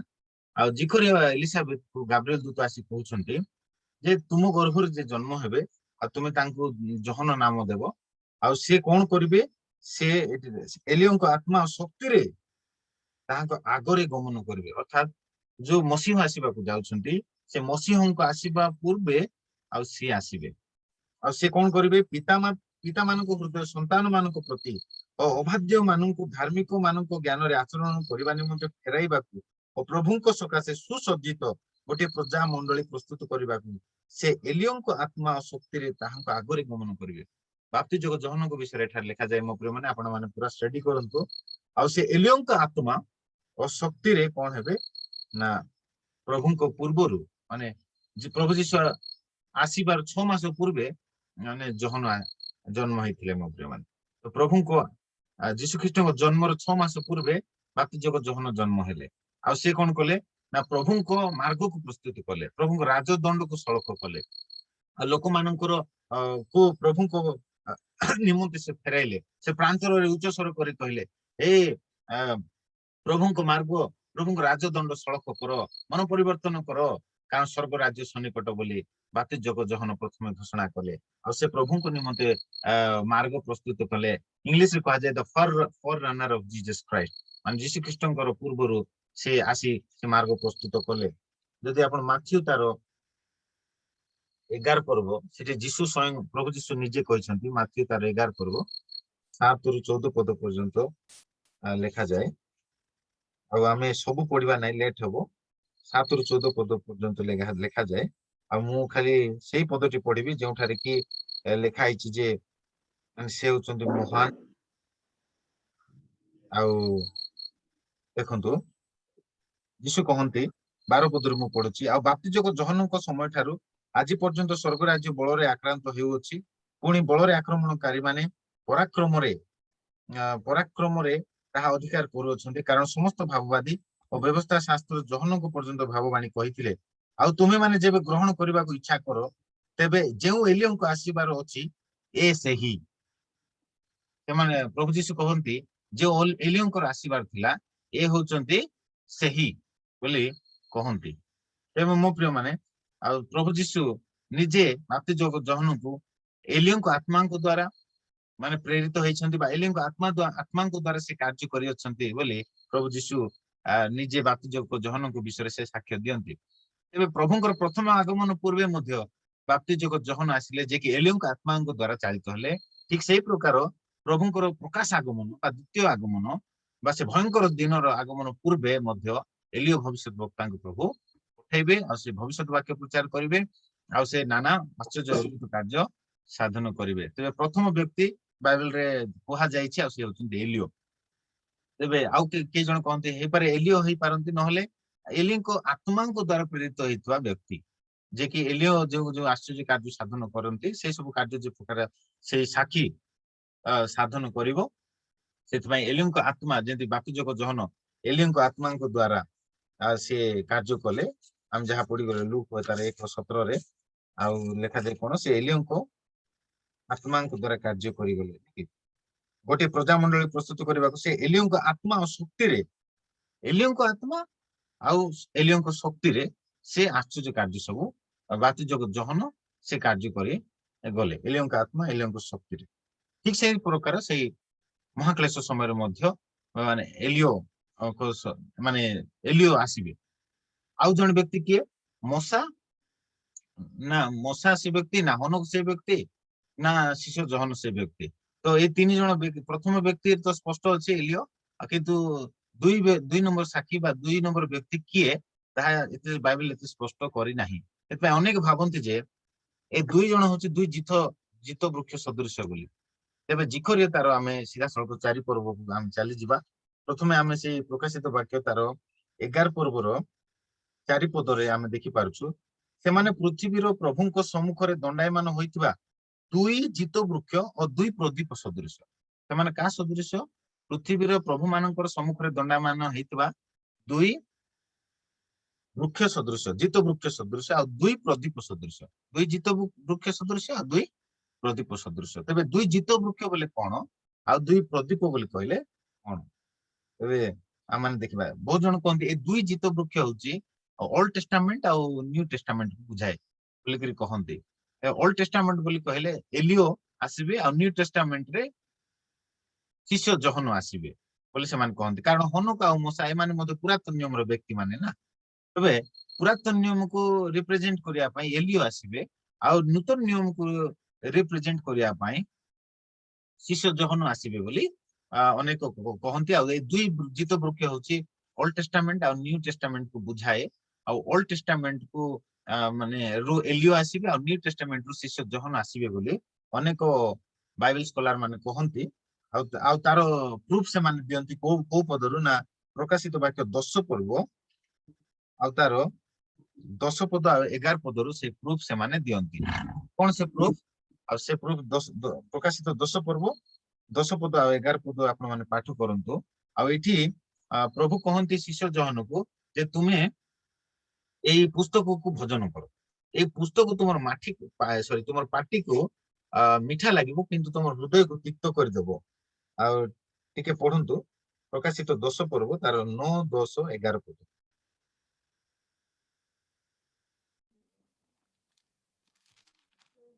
ପ୍ରକାଶିତ 10 ପର୍ବ 9, 10, 11। ସେଥିରେ ମୁଁ ସେହି ଦୂତଙ୍କ ନିକଟକୁ ଯାଇ କ୍ଷୁଦ୍ର ପୁସ୍ତକଟି ମୋତେ ଦେବାକୁ ତାହାଙ୍କୁ କହିଲି। ସେ ମୋତେ କହିଲେ, ଏହା ନେଇ ଭକ୍ଷଣ କର। ଏହା ତୁମ ଉଦରକୁ ତିକ୍ତ କରିଦେବ, କିନ୍ତୁ ତୁମ ମୁଖକୁ ଏହା ମଧୁ ପରି ମିଷ୍ଟ ଲାଗିବ। ସେଥିରେ ମୁଁ ଦୂତଙ୍କ ହସ୍ତରୁ ସେହି କ୍ଷୁଦ୍ର ପୁସ୍ତକଟି ନେଇ ତାହା ଭକ୍ଷଣ କଲି। ତାହା ମୋ ମୁଖକୁ ମଧୁ ପରି ମିଷ୍ଟ ଲାଗିଲା, କିନ୍ତୁ ତାହା ଭକ୍ଷଣ କଲା ପରେ ମୋର ଉଦର ତିକ୍ତ ହୋଇଗଲା। ତତ୍ପରେ ମୋତେ କୁହାଗଲା, ଅନେକ ବଂଶ, ଜାତି, ଭାବବାଦୀ ଓ ରାଜାଙ୍କ ବିରୁଦ୍ଧରେ ତୁମକୁ ପୁନର୍ବାର ଭାବବାଣୀ କହିବାକୁ ହେବ। ତତ୍ପରେ ମତେ କୁହାଗଲା ଅନେକ ବଂଶ ଜାତି ଭାଷାବାଦୀ ଓ ରାଜାଙ୍କ ବିରୁଦ୍ଧରେ ତୁମକୁ ପୁନର୍ବାର ଭାବବାଣୀ କହିବାକୁ ହେବ। ତେବେ ପ୍ରଥମେ ଏଠି ଶିଷ୍ୟ ଜହନଙ୍କୁ କଣ କହିଲେ ପ୍ରଭୁ ନା ତୁମେ ଏଇ କ୍ଷୁଦ୍ର ପୁସ୍ତକ ମାନେ ଭଜନ କର, ଏ କ୍ଷୁଦ୍ର ପୁସ୍ତକ ତୁମେ ନିଅ, ଆଉ ସେ ମତେ କହିଲେ ଆକୁ ଭକ୍ଷଣ କର, ଏହା ତୁମ ଉଦରକୁ ତିକ୍ତ କରିଦେବ କିନ୍ତୁ ତୁମ ମୁଖକୁ ଏହା ମଧୁ ପରି ମିଷ୍ଟ ଲାଗିବ। ତେବେ ପ୍ରଭୁଙ୍କର ବାକ୍ୟ ହଉଛି ମଧୁ ପରି ମିଷ୍ଟ, କିନ୍ତୁ ହୃଦୟକୁ ଯୋଉ ତିକ୍ତ କରିଦଉଛି, କାହିଁକି ତିକ୍ତ କରିଦଉଛି? କାରଣ ଏଇଟା ପ୍ରକାଶିତ ବାକ୍ୟ, ପ୍ରକାଶିତ ବାକ୍ୟରେ ମହାକ୍ଲେଶ ବିଷୟରେ ଲେଖାଯାଏ, ଆଉ ସେଥିପାଇଁ ଆଉ ଏଇ ଯୋଉ କ୍ଷୁଦ୍ର ପୁସ୍ତକ ହଉଛି ପ୍ରକାଶିତ ବାକ୍ୟର ପୁସ୍ତକ। ତ ଏଇ ପୁସ୍ତକକୁ ପ୍ରଭୁ କହନ୍ତି ତମେ ଭକ୍ଷଣ କର। ସେଥିରେ ମୁଁ ଦୂତଙ୍କ ହସ୍ତରୁ ସେଇ କ୍ଷୁଦ୍ର ପୁସ୍ତକଟି ନେଇ ତାହା ଭକ୍ଷଣ କଲି, ତାହା ମୋ ମୁଖକୁ ମଧୁ ପରି ମିଷ୍ଟ ଲାଗିଲା, କିନ୍ତୁ ତାହା ଭକ୍ଷଣ କଲା ପରେ ମୋର ଉଦର ତିକ୍ତ ହେଇଗଲା। ଆଉ ସେ ପୁସ୍ତକ ଯେହେତୁ ପ୍ରକାଶିତ ପୁସ୍ତକ, ଆଉ ତାହା ତିକ୍ତ ହେଇଗଲା। ତାପରେ 11 ପଦରେ କୁହାଗଲା ତତ୍ପରେ ମତେ କୁହାଗଲା ଅନେକ ବଂଶ ଜାତି ଭାଷାବାଦୀ ଓ ରାଜାଙ୍କ ବିରୁଦ୍ଧରେ ତୁମକୁ ପୁନର୍ବାର ଭାବବାଣୀ କହିବାକୁ ହେବ। ପୁନର୍ବାର ଭାବବାଣୀ କହିବାକୁ ହେବ। ତେବେ ଆମେ ଜାଣୁଛୁ ଯେ ଶିଷ୍ୟ ଜହନ ପାତ୍ମ ନାମକ ଦ୍ୱୀପରେ ଥିଲେ। ପାତ୍ମ ନାମକ ଦ୍ୱୀପରେ ରହିଲା ପରେ ଆଉ ସେଇଠୁ ଆଉ କୋଉ ସ୍ଥାନକୁ ଆଉ ଯାଇପାରି ନଥିଲେ ବା ଭାବବାଣୀ ପ୍ରଚାର କରିପାରି ନଥିଲେ। କେବଳ ସେଇ ଏସିଆସ୍ଥ ଏସିଆ ମହାଦେଶର ମାଇନରରେ ଥିବା ସେଇ 7ଟି ମଣ୍ଡଳୀକୁ କେବଳ ପତ୍ର ହିଁ ଲେଖିଥିଲେ। କିନ୍ତୁ ସେ ଲେଖାଯାଏ ପୁନର୍ବାର ଭାବବାଣୀ କହିବାକୁ ହେବ, ଆଉ ସେ ଭାବବାଣୀ ସେ ପୁନର୍ବାର କହିବାକୁ ହେବ ବୋଲି ପ୍ରଭୁ ତାଙ୍କୁ କହିଥିଲେ। ଆଉ ଯେହେତୁ ଏଇ ପଦ ଅନୁସାରେ ବାଇବେଲ ସ୍କଲାର ମାନେ କହନ୍ତି ଯେ ଆଉ ଜଣେ ସାକ୍ଷୀ ଯେ ସେ ପୁନର୍ବାର ଭାବବାଣୀ କହିବା ପାଇଁ ପ୍ରଭୁ କହିଥିଲେ, ଆଉ ସେ ପୁନର୍ବାର ଆସି ସେ ଭାବବାଣୀ କହିବାକୁ ପଡିବ ତାଙ୍କୁ। ଆଉ ସେଥିପାଇଁ ଆଉ ଜଣେ ସାକ୍ଷୀ ସେ ହଉଛନ୍ତି ଶିଷ୍ୟ ଜହନ ଆସିବେ, ଯେ କି ନୂତନ ନିୟମକୁ ରିପ୍ରେଜେଣ୍ଟ କରିବେ ବୋଲି ଅନେକ ବାଇବେଲ ସ୍କଲାର ମାନେ କହନ୍ତି। ଆଉ ସେମାନେ କହନ୍ତି ପ୍ରଥମ ସାକ୍ଷୀ ହଉଛି ଏଲିଓ, ଆଉ ଦ୍ୱିତୀୟ ସାକ୍ଷୀ ହଉଛି କିଏ? ଶିଷ୍ୟ ଜହନ। ନୂତନ ନିୟମର ଶିଷ୍ୟ ଜହନ, ଆଉ ପୁରାତନ ନିୟମରୁ ଏଲିଓ ଭବିଷ୍ୟତ ବକ୍ତା ଆସିବେ ବୋଲି ଅନେକ ବାଇବେଲ ସ୍କଲାର ମାନେ କହନ୍ତି। ତେବେ ମୋ ପ୍ରିୟ ମାନେ ଅନେକ କହନ୍ତି କଣ ନାଇଁ ମଶା ଆସିବେ, କାହିଁକି ନା ମଶାଙ୍କର ଏଇ ଚିହ୍ନ ଗୁଡାକ ଏଠି ଲେଖା ହେଇଛି, ମଶା ଆସିବେ ବୋଲି କହିବେ। ଆଉ କେତେ ଜଣ କହିବେ ନାଇଁ ହନକୁ ଆସିବେ, କାହିଁକି ହନକୁ ମୃତ୍ୟୁବରଣ କରିନଥିଲେ। ଆଉ ବାଇବେଲରେ ଲେଖାଯାଏ ଯେତେ ଜଣ ମନୁଷ୍ୟ ଜନ୍ମ ହେଇଛନ୍ତି ସେମାନେ ମୃତ୍ୟୁ ଭୋଗ କରିବା ବାଧ୍ୟ ବୋଲିକିରି ବାଇବେଲରେ ଲେଖା ହେଇଛି। ତେବେ ସେ ବାଇବେଲ ସ୍କଲାର ମାନେ କଣ କହିବେ, ସେମାନେ ଯେ ନାଇଁ ଆଉ ଜଣେ ବ୍ୟକ୍ତି ହନକୁ ଆସିବେ, ସେ ହନକୁ ଆସିଲା ପରେ ସେଇଠି ମୃତ୍ୟୁ ଭୋଗ କରିବାକୁ ପଡିବ, ଆଉ ସେଥିପାଇଁ ସେ ଆସିବେ। ତେବେ ଆଉ ଜଣେ ବ୍ୟକ୍ତି ହନକ ହେବେ ବୋଲିକି ଅନେକ ବାଇବେଲ ସ୍କଲାର ମାନେ କହନ୍ତି। ତ ଏଇ ପ୍ରକାର ଭାବେ ଅନ୍ୟ ମାନଙ୍କର ଅନ୍ୟ ବିଲିଫ ବା ମାନେ ତାଙ୍କର ସେମାନଙ୍କର ଚିନ୍ତାଧାରା ରହିଛି। କିନ୍ତୁ ମୋ ପ୍ରିୟ ମାନେ ମୁଁ କହିବା ପାଇଁ ଚାହେଁ ଏ ଦୁଇ ସାକ୍ଷୀ କିଏ ହୁଅନ୍ତେ ନା କାହିଁକି, ଆମେ ଖାଲି ଏତିକି ଜାଣି ରଖିବା ଏମାନେ ହଉଛନ୍ତି ଈଶ୍ୱରଙ୍କ ଠାରୁ ପ୍ରେରିତ ହୋଇଥିବା ଅଭିଷିକ୍ତ ବ୍ୟକ୍ତି ମାନେ ସେମାନେ ଅଟନ୍ତି। ଜିଖରିତାର 4 ପର୍ବ ଆମେ ଦେଖିବା, ଜିଖରିଆ 4 ପର୍ବ ଆଉ ତାର 14 ପଦ ଟିକେ ପଢନ୍ତୁ। ତେବେ ସେ କହିଲେ ଏମାନେ ସମୁଦାୟ ଭୂମଣ୍ଡଳର ପ୍ରଭୁଙ୍କ ଛାମୁରେ ଠିଆ ହେବାର 2 ତୈଳ ପୁତ୍ର ଅଟନ୍ତି। ପ୍ରଭୁଙ୍କ ଛାମୁରେ ଠିଆ ହେବାର 2 ତୈଳ ପୁତ୍ର ଅଟନ୍ତି। ଓଡିଆରେ ଲେଖା ହେଇଛି ତୈଳ ପୁତ୍ର, ଇଂଲିଶରେ ଲେଖା ହେଇଛି anointed servant of God ବୋଲି ଲେଖାଯାଏ। ତେବେ 2 ଜଣ ଅଭିଷିକ୍ତ ପ୍ରଭୁଙ୍କ ଦାସ ମାନେ ଏଇ ମହାକ୍ଲେଶ ସମୟରେ ଆସିବେ। ହେଇପାରେ ସେ 2 ଜଣ ଏଲିଓ ହେଇଥାନ୍ତୁ, କି ମଶା ହେଇଥାନ୍ତୁ, କି ହନକ ହେଇଥାନ୍ତୁ, କି ଆଉ କିଏ ହେଇଥାନ୍ତୁ। ଖାଲି ଆମେ ଏତିକି ଜାଣିବା ସେମାନେ 2 ସାକ୍ଷୀ। ସିଏ ଜଣେ ଏଲିଓ ହେଇଥାଇ ପାରନ୍ତି, କାରଣ ବାଇବେଲ ସ୍ପଷ୍ଟ କରେ। କିନ୍ତୁ ଆଉ ଜଣେ ବ୍ୟକ୍ତି ସେ ମଶା ନା ହନକ ନା ଶିଷ୍ୟ ଜହନ ତାହା ଯେହେତୁ ସ୍ପଷ୍ଟ ହେଇନାହିଁ, ସେଥିପାଇଁ ଆମେ କହିପାରିବା ନାହିଁ ଯେ ସେଇ ଦୁଇ ନମ୍ବର ବ୍ୟକ୍ତି ହଉଛନ୍ତି କେବଳ ମଶା ହିଁ, ହଁ ମଶା ହିଁ ଆସିବେ ବୋଲି କେତେ ଜଣ ପୁରା ମାଡଗୋଳ ଲାଗିଯିବେ। ଆଉ କେତେ ଜଣ କହିବେ ନାଇଁ ମଶା ଆସିବେ ନା ହନକ ହିଁ ଆସିବେ ବୋଲି ଆହୁରି କେତେ ଜଣ ମାଡଗୋଳ ଲାଗିଯିବେ। ଆଉ କେତେ ଜଣ କହିବେ ନାଇଁ ନାଇଁ ଏଟା ଶିଷ୍ୟ ଜହନ ଆସିବେ, ତମାନେ ଜାଣିନ ବାକ୍ୟ ବୋଲି ସେମାନେ ମାଡଗୋଳ ଲାଗିଯିବେ। ମୋ ପ୍ରିୟ ମାନେ ସେଟା କିଏ ବି ଆସନ୍ତୁ ନା କାହିଁକି, ଖାଲି ସେମାନେ ହଉଛନ୍ତି ପରମେଶ୍ୱରଙ୍କର ଅଭିଷିକ୍ତ ବ୍ୟକ୍ତି ମାନେ ଆସିବେ। ଆମେ ଏତିକି ହିଁ ଆମେ କହିବା। ସେଟା ମଶା ଆସନ୍ତୁ, କି ଏଲିଆ ଆସନ୍ତୁ, ହନକ ଆସନ୍ତୁ, କି ଶିଷ୍ୟ ଜହନ ଆସନ୍ତୁ, ଆମର କଣ ଲାଭ ହେବ କି? ନା ଆମକୁ ସେଇଟା କହିକିରି ମାଡଗୋଳ ଲାଗିଲେ ବୋଲେ ଆମର କିଛି ବେନିଫିଟ ହବ? କିଛି ବେନିଫିଟ ହବାର ନାହିଁ ମୋ ପ୍ରିୟ ମାନେ। ହେଲେ ଆମେ ଏତିକି ଜାଣି ରଖିବା ଯେ ସେମାନେ ହଉଛନ୍ତି ଈଶ୍ୱରଙ୍କ ଦ୍ଵାରା ପ୍ରେରିତ ହେଇଥିବା 2 ଜଣ ତୈଳ ପୁତ୍ର, अर्थात दुई जन अभिषिक्त व्यक्ति anointed servant of God English रे लिखा जाए they are the two anointed servant of God से माने दुई जन anointed अभिषिक्त व्यक्ति माने से माने आसीबे तबे चारि पर्व आपन टी भलो की पढंतु घरे जिखरियो चारि पर्व भलो की पढंतु आ एई चारि पर्व रे से दुई जन तैल पुत्र विषय रे बा ए दुई जन साखी विषय रे लिखा जाए चारि काइना समय अभाव मु कहि पारु नै आपण माने रेफरेंस लिखि रखंतु जिखरियो चारि पर्व रो तार 2 पदरु 6 पद जाई लिखंतु आ से जिखरियो चारि पर्व रो तार 11 पदरु 14 पद जाई लिखंतु तबे एई पद गुडा करे आ ए दुई जनकर विषय वर्णना करा जायछि आपण माने मो बैकग्राउंड रे देखि पारुथिबे आ दुईटी जित वृक्ष अछि आ दुईटी जित वृक्ष रो ऊपरे दुईटी कोन अछि ना प्रदीप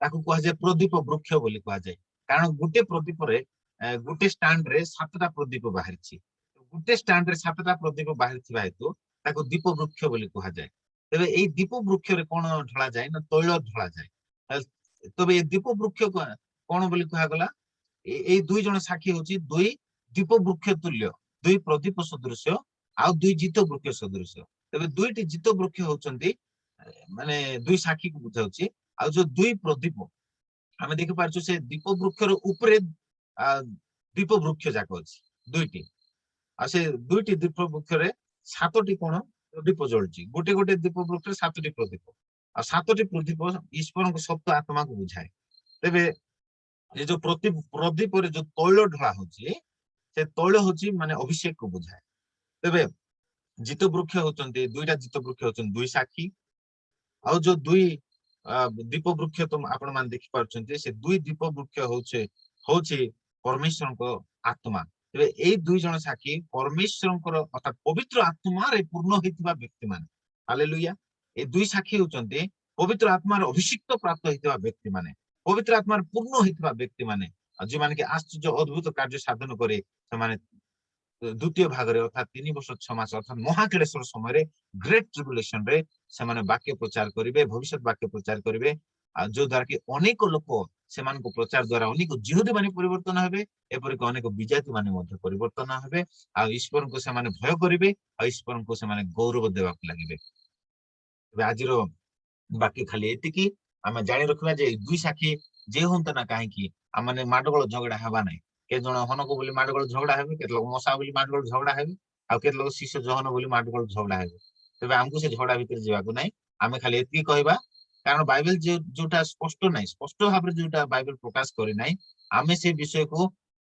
जाबुडी धरि झगड़ा हेबा किछि आवश्यकता नै आमे कहबा जे से दुई जण ईश्वर को ठारू प्रेरित हेतबा दुई जण अभिषिक्त व्यक्ति आत्मा रे पूर्ण हेतबा व्यक्ति आश्चर्य अद्भुत कार्य साधन करथबा व्यक्ति माने जो माने कि भविष्य वाक्य प्रचार करिवे आ अनेकंकर हृदय माने प्रभु को प्रति फेराई आनिबे हालेलुया आ से समय जो माने पाप व्यभिचार कार्य करथबे सेमानकु मध्ये सेमाने सीधा सड़क दंड देबा पई माने सेमानकर ठारे क्षमता मध्ये रहिछि ए प्रकार भाबे सेमाने अनेकंकर हृदय को से समय मध्ये क्लेश समय मध्ये प्रभु को प्रति फेराई आनिबे मो प्रिय माने हालेलुया आ सेति पई प्रभु देखो हम प्रभु एते दयालु एते प्रेममय से महाक्लेशर समय मध्ये दुई साखी को पठाउचंती भविष्य वाक्य प्रचार करिया पई से महाक्लेशर समय मध्ये से दुई साखी को पठाउचंती अनेक आत्मा को रक्षा करिया पई अनेक लोकन को से शैतान रो कबळ रक्षा करिया पई से समय मध्ये प्रभु से मान को पठाउचंती आमे काली देखि गलो 1,40,000 जिहुदी मान को मध्ये प्रभु मुद्रांकित करछंती प्रचार करिया पई आज आमे देखि गलो दुई साखी को मध्ये प्रभु प्रेरण करछंती अनेक लोकन को उद्धार करिया पई कारण प्रभु चाहंती नै जे गोटे भी आत्मा नष्ट हेबो प्रभु चाहंती जे प्रकार से आत्मा माने कुपथर फेरी बंचिबे एथिरे परमेश्वरंकर परम संतोष सेति माय मो प्रिय माने से महाक्लेशर समय मध्ये प्रभु अनुग्रह को ढाळिबे अनुग्रह करिवे कारण अनुग्रह द्वारा ही लोक माने परित्राण पाइबे अनेक कहिबे रैप्चर हैला पर अनुग्रह जुग सरी जीवो किंतु मो प्रिय माने मु आपन कहया पे चाहे रैप्चर हैला पर मध्ये प्रभुंकर अनुग्रह रहिबो आ से अनुग्रह रे लोक माने परिवर्तन हेबे आ से माने परित्राण पाइबे पवित्र आत्मांकर कार्य मध्ये से समय रहिबो आ ए दुई साखी को प्रभु प्रेरण करछंती ते प्रभु आमान को आज रो ए वाक्य द्वारा आमान को प्रचुर आशीर्वाद करंतु गॉड ब्लेस यू आसुंत आमान शेष प्रार्थना करी आमान विदाय नबा आ काली को आमाने आज हमें दुई साखी विषय रे सुनी गलु द्वितीय मुद्रा रे से दुई साखी आसुछंती द्वितीय मुद्रा भांगेबा समय रे କାଲିକୁ ଆମେ ଦେଖିବା ସେଇ ସମୟରେ ହିଁ 3ଟା ଦୂତ ମାନଙ୍କୁ ମଧ୍ୟ ପ୍ରଭୁ ପ୍ରେରଣ କରିବେ। ଆଉ ଯାହାକି ପ୍ରକାଶିତ ବାକ୍ୟ 14 ପର୍ବରେ ଲେଖା ହେଇଛି, ଆପଣ ମାନେ ଆଜି ଟିକେ ପଢି ଦିଅନ୍ତୁ, କାଲି ବର୍ଣ୍ଣନା କଲା ବେଳକୁ ଆପଣଙ୍କୁ ଆହୁରି ଅଧିକ ବୁଝା ପଡିବ। ପ୍ରକାଶିତ ବାକ୍ୟ 14 ପର୍ବରେ ଲେଖାଯାଏ, ଆଉ ସେ 3 ଜଣ ଦୂତ ଉଡି ଉଡି ପ୍ରଚାର କରିବେ। ସେମାନେ ଲେଖାଯାଏ ଅନନ୍ତ କାଳ ସ୍ଥାୟୀ ସୁସମାଚାର ସେମାନେ ପ୍ରଚାର କରିବେ ବୋଲି ଲେଖାଯାଏ। ଇଟରନାଲ ଗସ୍ପେଲ ସେମାନେ ପ୍ରଚାର କରିବେ। ଭାବି ଦେଖନ୍ତୁ, ପ୍ରଭୁ ସେଇ ସମୟରେ ମଧ୍ୟ ଲୋକମାନଙ୍କୁ ଉଦ୍ଧାର କରିବା ପାଇଁ କେତେ ଚିନ୍ତା କରୁଅଛନ୍ତି। ସେଇ ସମୟରେ ମଧ୍ୟ ଲୋକମାନଙ୍କୁ ରକ୍ଷା କରିବା ପାଇଁ ପ୍ରଭୁ କେତେ ଚେଷ୍ଟା କରୁଛନ୍ତି। 140,000 ଯୁହୁଦୀ ମାନଙ୍କୁ ପଠାଉଛନ୍ତି। ତାଙ୍କ ପ୍ରେମ କେତେ ମହାନ ଦେଖନ୍ତୁ। ଯେତେ ଥର ଲୋକମାନେ ତାଙ୍କୁ ଅସ୍ୱୀକାର କଲେ ମଧ୍ୟ, ତାଙ୍କୁ ଅଗ୍ରାହ୍ୟ କଲେ ମଧ୍ୟ ବାରମ୍ବାର ବାରମ୍ବାର ବାରମ୍ବାର ପ୍ରଭୁ ପ୍ରଚାରକ ମାନଙ୍କୁ ପଠାଉଛନ୍ତି, ସେମାନଙ୍କୁ ସୁଯୋଗ ଦଉଛନ୍ତି ପରିବର୍ତ୍ତନ ହେବା ପାଇଁ, କୁପଥରୁ ଫେରି ଆସିବା ପାଇଁ। ଆଉ ମହାକ୍ଲେଶ ସମୟରେ ମଧ୍ୟ ପ୍ରଭୁ ଅନେକ ଲୋକମାନଙ୍କୁ, ହଜାତ୍ମା ମାନଙ୍କୁ ରକ୍ଷା କରିବେ, ଉଦ୍ଧାର କରିବେ ମୋ ପ୍ରିୟ ମାନେ। ଏବେ ଦେଖନ୍ତୁ, 3 ଜଣ ଦୂତ ବିଷୟରେ ଆମେ କାଲିକୁ ଷ୍ଟଡି କରିବା। ଆଉ ମୁଁ ଆପଣଙ୍କୁ ମାନଙ୍କୁ ଅନୁରୋଧ କରିବି, ଆପଣ ସମସ୍ତେ ଯୋଗ ଦିଅନ୍ତୁ, ପ୍ରକାଶିତ ବାକ୍ୟରେ ପୁରା ପାରଙ୍ଗମ ହୁଅନ୍ତୁ, ଭଲ କି ବୁଝନ୍ତୁ, କାରଣ ପ୍ରଭୁ ଆପଣଙ୍କ ପାଇଁ ହିଁ ମେସେଜ ଲେଖିଛନ୍ତି। ପ୍ରଭୁ ଆପଣଙ୍କ ପାଇଁ ହିଁ ପତ୍ର, ପ୍ରକାଶିତ ବାକ୍ୟର ପତ୍ର ଲେଖିଛନ୍ତି। ଆପଣ ମାନେ ଜାଣନ୍ତୁ, ପ୍ରଭୁ ପଠେଇଥିବା ମେସେଜକୁ ଆପଣ ମାନେ ଜାଣନ୍ତୁ, ଆଉ ଅନ୍ୟମାନଙ୍କୁ ମଧ୍ୟ ସେୟାର କରନ୍ତୁ। ପ୍ରଭୁ ଆପଣ ସମସ୍ତଙ୍କୁ, ଆମ ମାନଙ୍କୁ ପ୍ରଚୁର ଆଶୀର୍ବାଦ କରନ୍ତୁ। ଗଡ ବ୍ଲେସ ୟୁ। ଆସନ୍ତୁ ଏତେବେଳେ ଆମେ ଶେଷ ପ୍ରାର୍ଥନା କରିବା। Thank you Jesus, hallelujah. ଧନ୍ୟବାଦ ପ୍ରଭୁ ଜି, ଥ୍ୟାଙ୍କ ୟୁ ଜିସସ୍, ହାଲେଲୁୟା। ଏତେବେଳେ ଆମମାନଙ୍କ ମଧ୍ୟରେ, ଧନ୍ୟବାଦ ପ୍ରଭୁ, କେହି ଜଣେ ପ୍ରାର୍ଥନା କରିବା ପାଇଁ ସାହାଯ୍ୟ କରିବେ। ଧନ୍ୟବାଦ ପ୍ରଭୁ, ହାଲେଲୁୟା। ଥ୍ୟାଙ୍କ ୟୁ ଜିସସ୍, ଧନ୍ୟବାଦ ପ୍ରଭୁ। ପ୍ରାର୍ଥନା କରିବା ପାଇଁ ସାହାଯ୍ୟ କରିବେ। ଲିପ୍ସା ଭଉଣୀ ଯଦି ଅଛନ୍ତି, ଥ୍ୟାଙ୍କ ୟୁ ଜିସସ୍, ଧନ୍ୟବାଦ, ହାଲେଲୁୟା। ଆସନ୍ତୁ ମାନେ ପ୍ରାର୍ଥନା କରିବା। ଲିପ୍ସା ଭଉଣୀ ବୋଧେ ନାହାନ୍ତି। ଓକେ, ଇଗ୍ନାଇଟ୍ ୱାର୍ସିପ ଟିମ୍ ରୁ ଯଦି କେହି ପ୍ରାର୍ଥନା କରିବା ପାଇଁ ଇଚ୍ଛା କରନ୍ତି, ତେବେ ଆପଣ ମାନେ ମ୍ୟୁଟ କାଢିକି ଆପଣ ମାନେ ଶେଷ ପ୍ରାର୍ଥନାରେ ସାହାଯ୍ୟ କରନ୍ତୁ। ଆଉ ଗୋଟେ 5 ମିନିଟ ରହିବା, ଆମେ ମାନେ ଶେଷ ଆଶୀର୍ବାଦ ନେଇ ଆମେ ବିଦାୟ ନେବା। ଆପଣ ମାନେ ଯାଆନ୍ତୁ ନାହିଁ, ଶେଷ ଆଶୀର୍ବାଦ ନେଇ ବିଦାୟ ନିଅନ୍ତୁ। ଇଗ୍ନାଇଟ୍ ୱାର୍ସିପ ଟିମ୍ ରୁ ମୁଁ ଅନୁରୋଧ କରେ ପ୍ରାର୍ଥନାରେ ସାହାଯ୍ୟ କରିବେ।